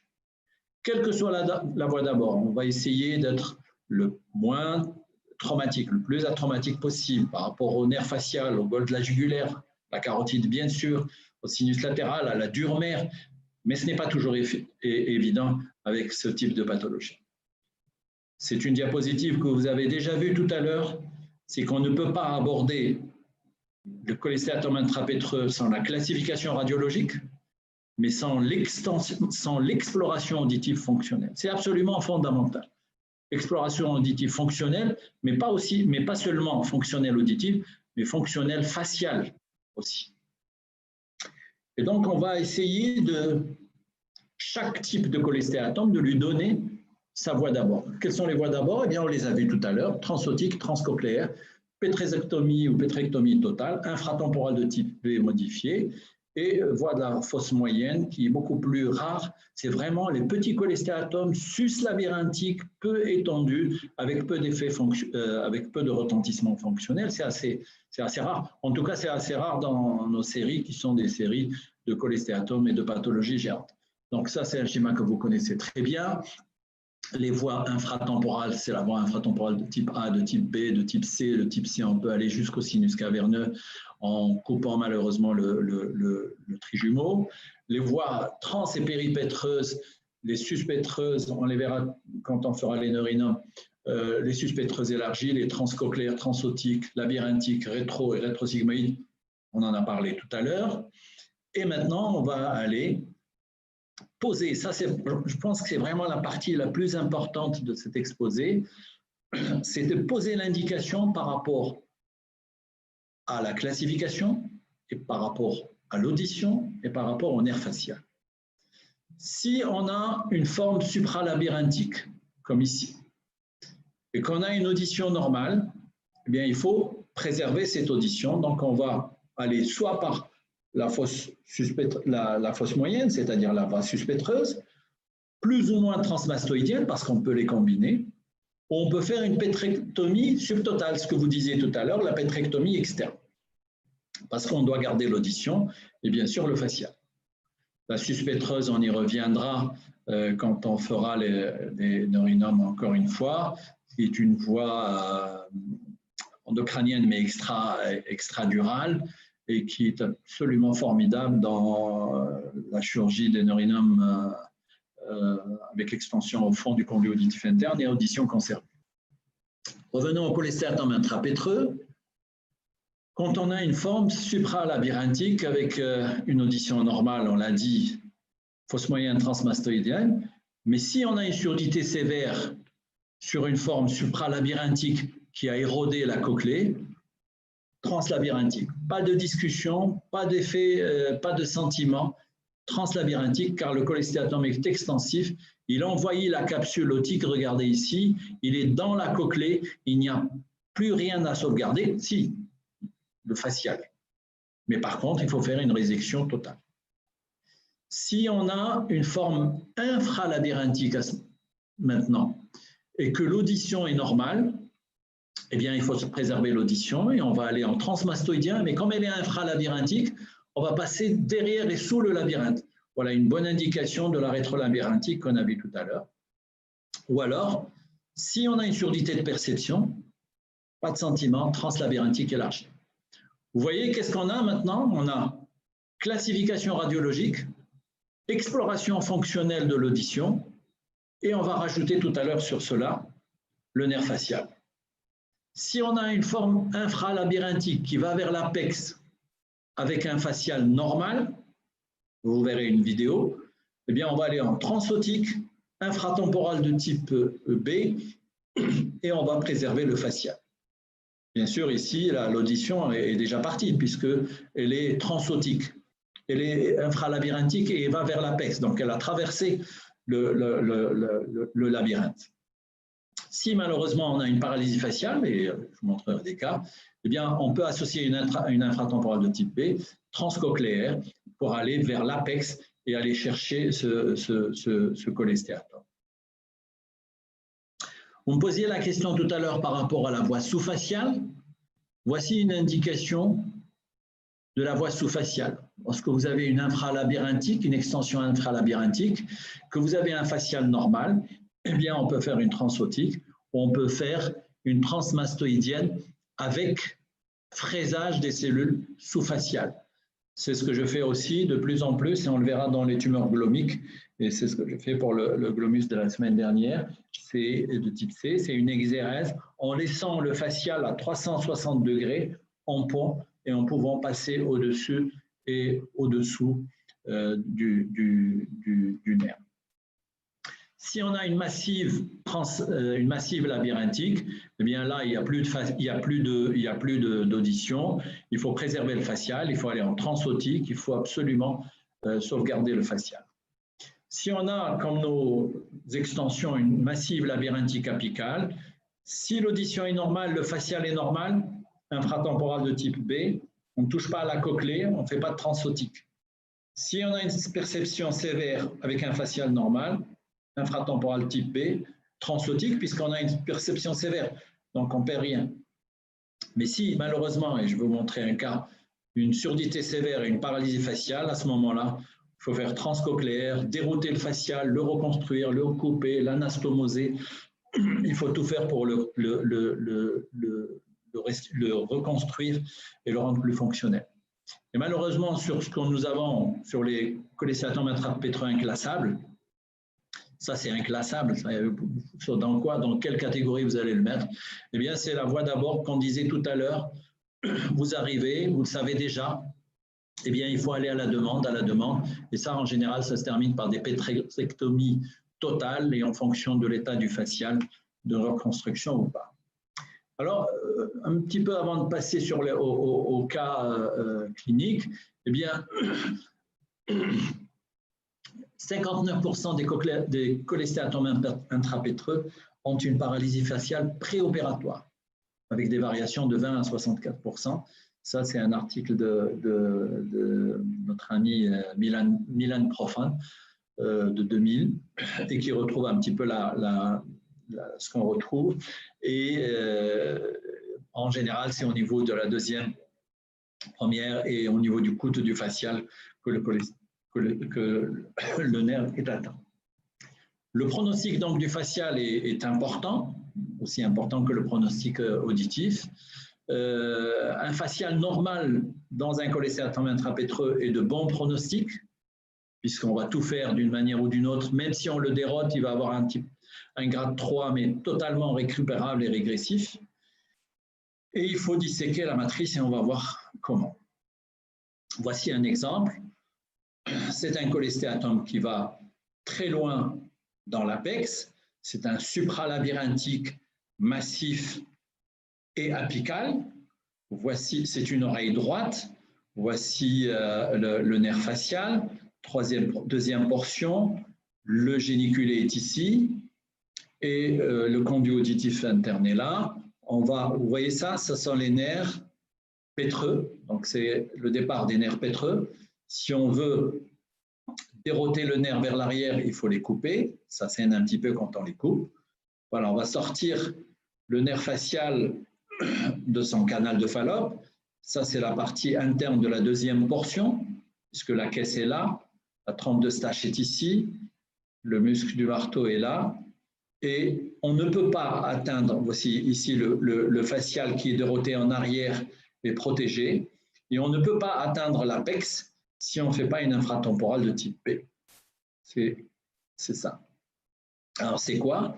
Eh bien, ça consiste à aller jusqu'à la carotide. Vous voyez, la carotide, elle est ici, jusqu'à l'angle que fait la carotide avec la méninge temporale. Vous voyez ici la méninge temporale. Eh bien, si on ne fait pas ça, il est impossible d'aborder ce cholestéatome supralabyrinthique massif apical. Regardez l'extension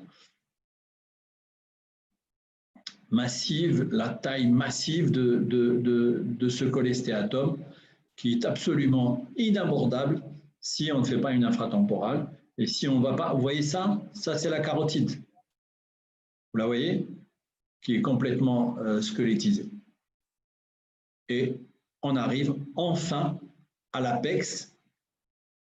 Si on ouvre ici, comme ce qu'on avait fait pour le méningium tout à l'heure, on peut fraiser cette partie, eh bien on va tomber dans le clivus.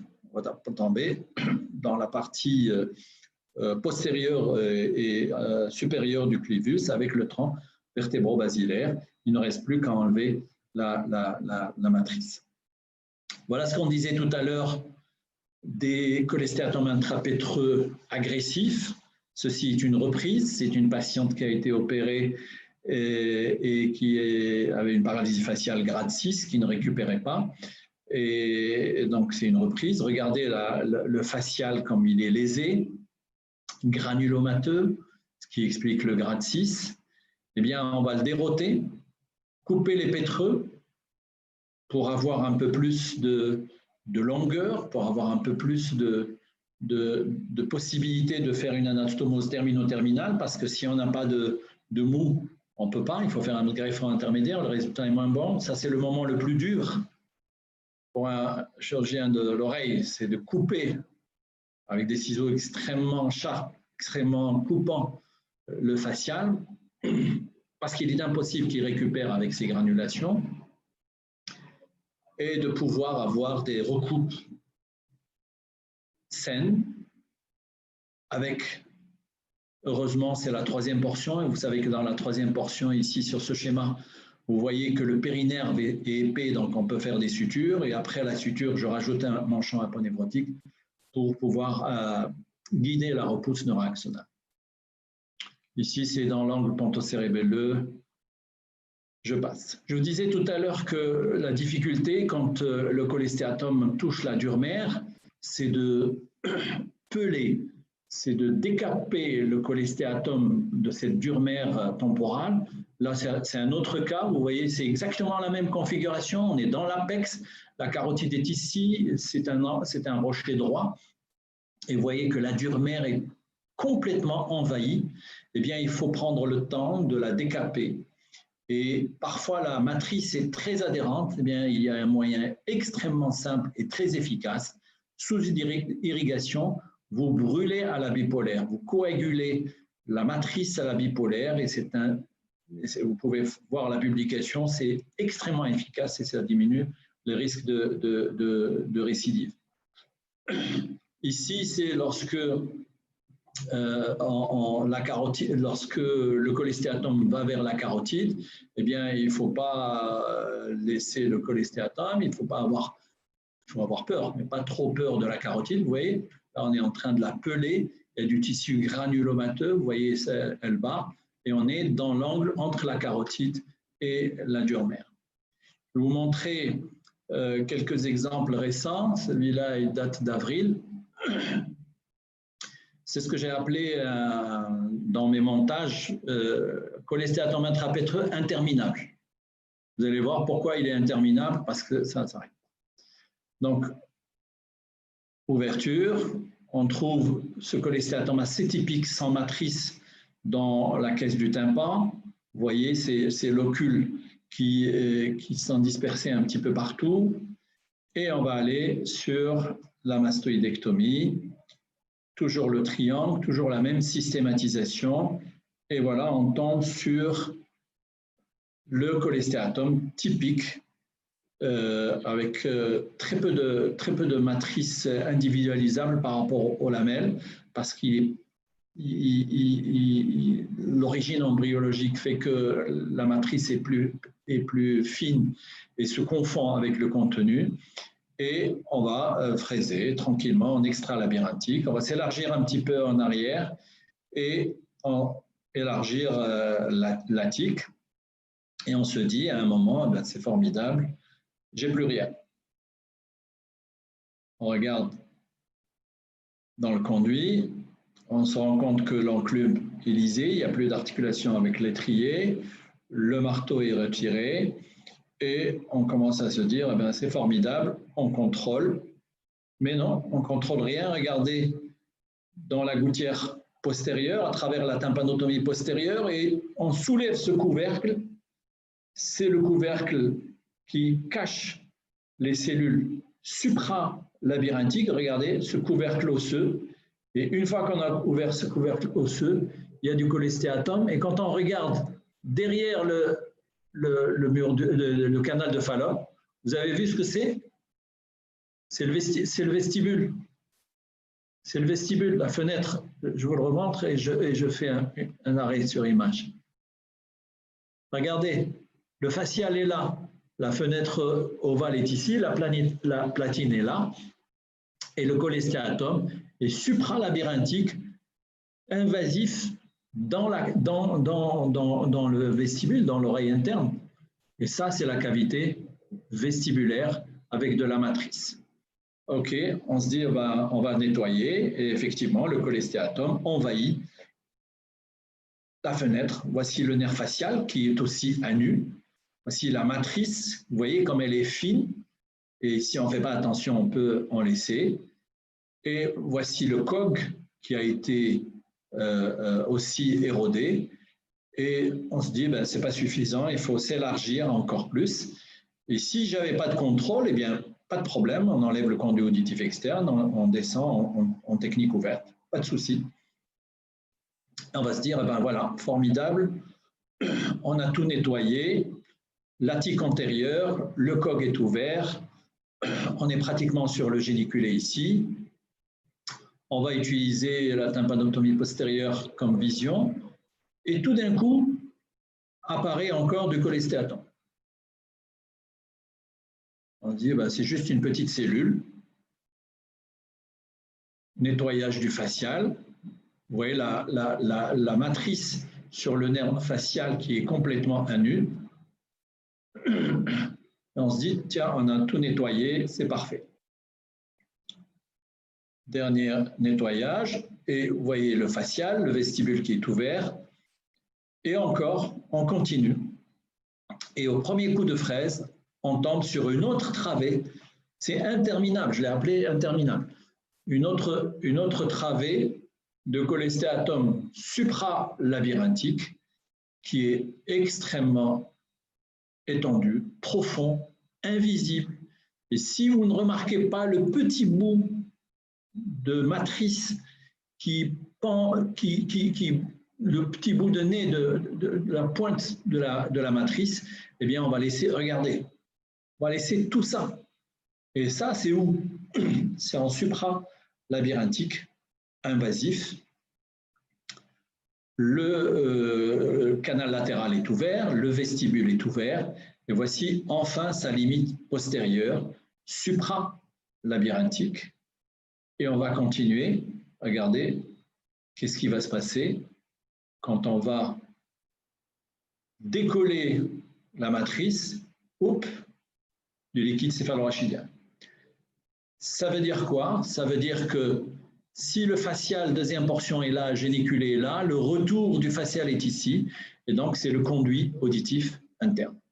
Et ça vous donne une idée de l'extension pernicieuse du cholestéatome interpétreux que l'on peut laisser très facilement et que l'on peut aussi, dans l'exérèse, on peut facilement, à l'aveugle, blesser ici. Vous voyez ici, c'est la première portion, on le voit par l'effet grossissant de loupe du LCR. Et on va terminer par fermer avec de la poudre, de l'aponévrose, du périoste, fermer le canal semi-circulaire, fermer le vestibule, combler jusqu'à ce qu'il n'y ait plus de LCR. Et là, je réponds à votre question, professeur Hammami, tout à l'heure. Est-ce qu'on fait une exclusion ou pas? Là, j'ai plus de LCR. J'ai pu reconstruire, j'ai pu bloquer, eh bien, je reste dans une, même si c'est une pétrosectomie subtotale, je reste dans une structure anatomique normale de l'oreille où je reconstruis le conduit comme on reconstruirait un cholestéatome. Je voulais vous montrer, avant de terminer, on a encore un petit peu le temps, un autre cholestéatome intrapétreux.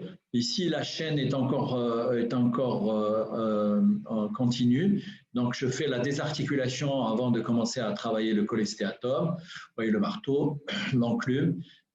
Fraisage de la épitympanotomie antérieure et qui permet d'avoir une idée un peu plus de la chaîne ossiculaire. Vous voyez l'extension du cholestéatome massif qui englobe la chaîne ossiculaire, même si elle était continue et qui faisait columelle.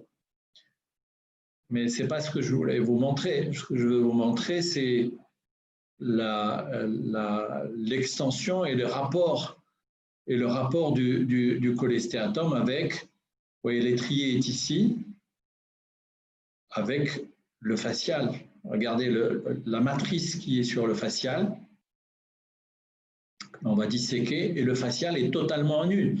On l'a dit tout à l'heure, c'est le pouvoir enzymatique érosif du cholestéatome intrapétreux qui va complètement verminer tout ce qu'il touche, tout l'os qu'il touche et encore plus un os du canal de Fallope qui est aussi fin. Voilà la dissection du cholestéatome entre l'étrier et le facial qui est à nu, jusqu'à ce qu'il n'y ait plus aucune lamelle de cholestéatome. L'étrier est conservé, on pourra faire un effet columellaire tout à l'heure, en fonction bien sûr de l'extension avec le labyrinthe. Voici le nettoyage total, voici le nerf facial. Vous voyez la petite striction qu'il y a sur le nerf facial. Et là, on va passer à la mastoïdectomie, puis progressivement à la pétrectomie à la demande. Vous voyez l'extension du cholestéatome. On a l'impression de voir la vidéo antérieure. Eh bien, c'est la même chose. On va continuer.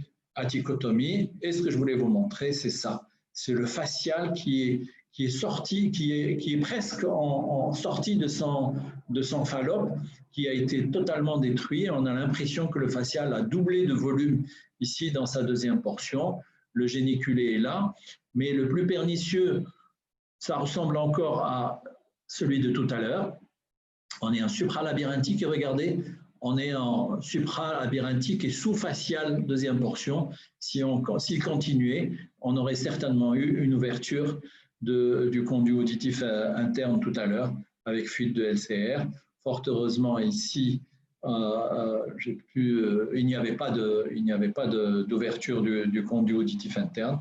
Et donc, in fine, on peut faire l'exérèse pratiquement totale du cholestéatome dans sa forme supralabyrinthique.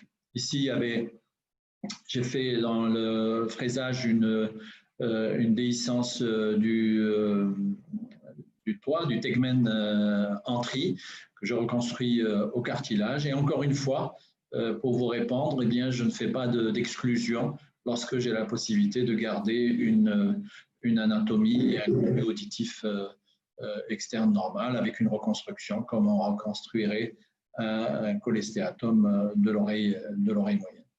Quels sont les résultats de la préservation de l'audition? Eh bien, 95% des patients, c'est un article de Sen, se présentent déjà avec une surdité de transmission mixte ou perception, mais comme chez nous, c'est 67% de cophose. Hein.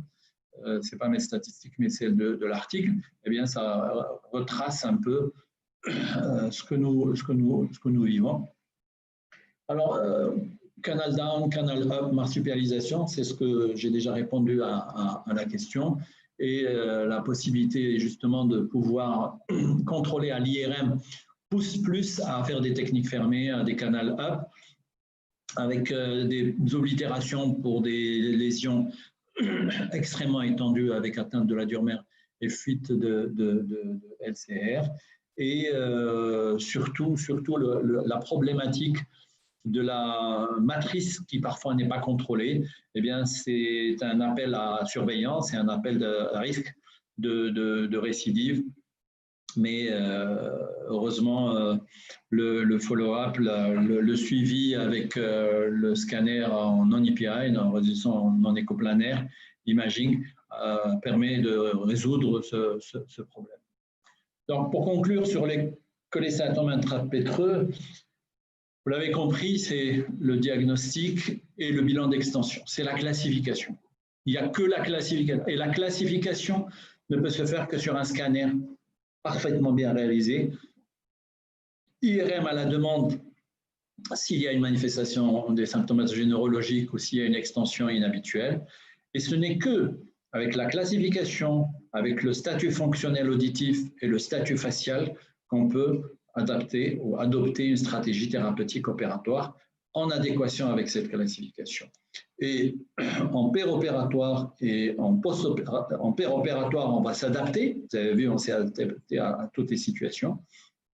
Et surtout savoir que c'est comme un cholestéatome de l'oreille moyenne, c'est un suivi au très très long cours, c'est un suivi clinique scanographique, mais surtout c'est un suivi à l'IRM en EPI.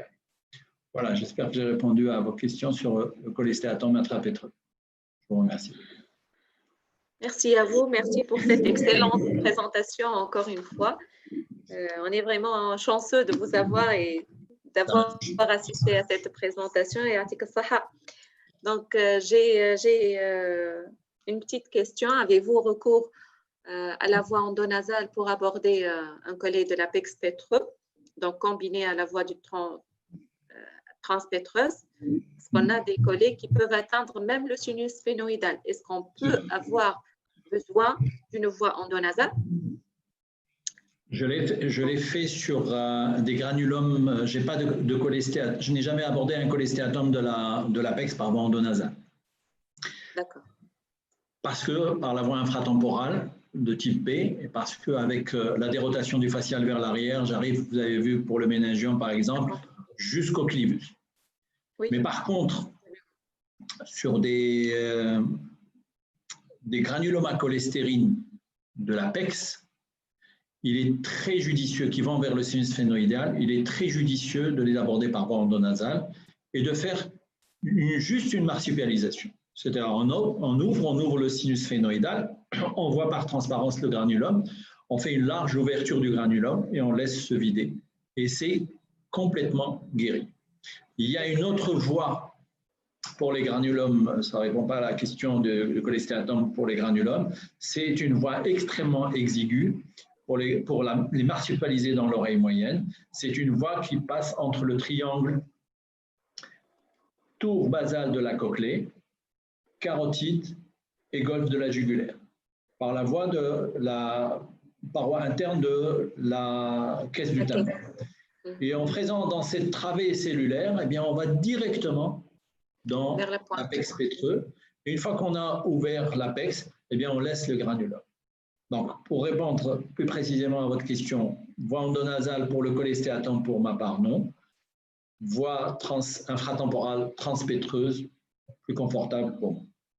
D'accord. Pour le traitement post-opératoire des malades à qui on a abordé vraiment la pointe et le nerf facial, Est-ce qu'il y a une particularité de traitement post-opératoire, corticoïde, Oui. traitement par Diamox? Oui, absolument, c'est ce que j'allais vous dire. On a un protocole qui est à l'étage et qui est suivi par les anesthésistes, en concordance avec les anesthésistes et avec le paramédical. Toutes les pathologies qui ont ouvert l'angle, qui ont eu des LCR, c'est une pathologie qui est supposée propre, mais souillée secondairement dans la classification de l'antibioprophylaxie. Donc, on a une antibioprophylaxie à l'induction, puis on a une antibiothérapie post-opératoire sur une dizaine de jours qui passe la barrière hématoméningée. On a une corticothérapie pour le facial, surtout quand il est déroté, une vitaminothérapie, même si on n'y croit pas beaucoup. Et surtout, on a une prévention des fuites de LCR. Et les préventions des fuites de LCR, c'est du Diamox plus du potassium, plus restriction hydrique et plus position demi-assise et interdiction de décubitus, de rotation de la tête sur le côté opéré. C'est un protocole qui est normalisé, si vous voulez. D'accord. Est-ce que vous faites la vaccination pneumococcique de façon systématique pour ces malades? Non. On fait les vaccinations pneumococciques particulièrement chez les patients, et on a une série intéressante des brèches ostéoméningées, qu'elles soient temporales, c'est ce qu'on va faire les autolycorées, ou qu'elles soient bas du crâne antérieur. Pour cela, on fait une vaccination. D'accord. Vous utilisez quels sérotypes? Les 23, les 13, les 10? C'est ce qu'on a, le 23. Le 23, d'accord. J'avais une autre question.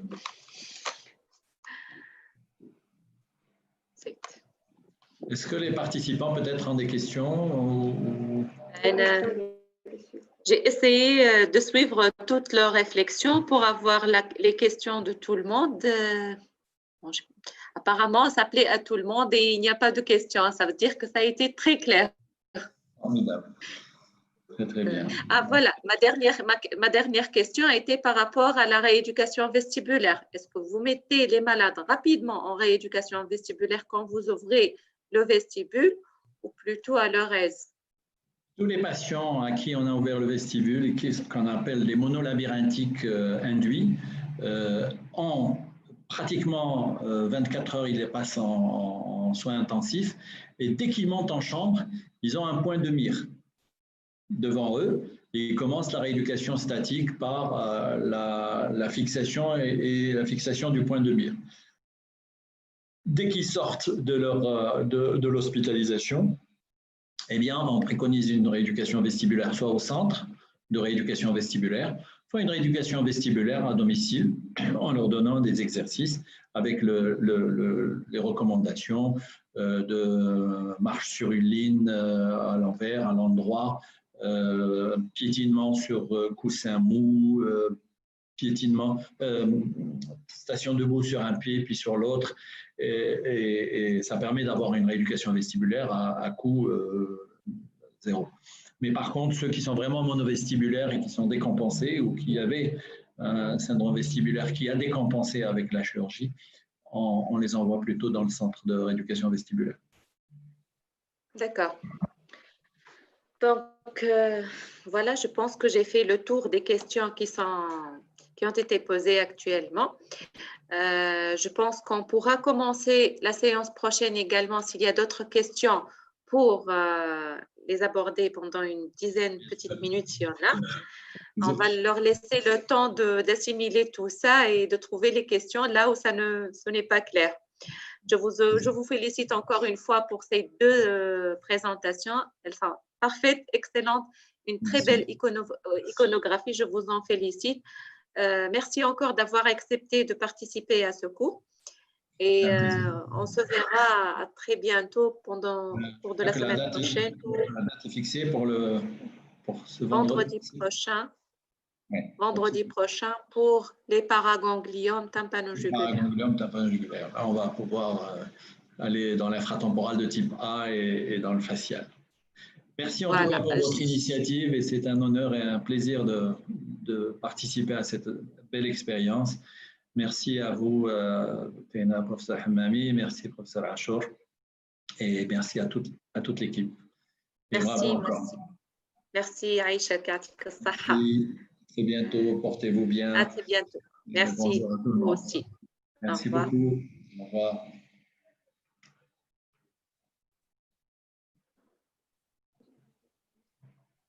ليه بعد؟ لا ما سيش. Quitter la réunion. Voilà. Et voilà.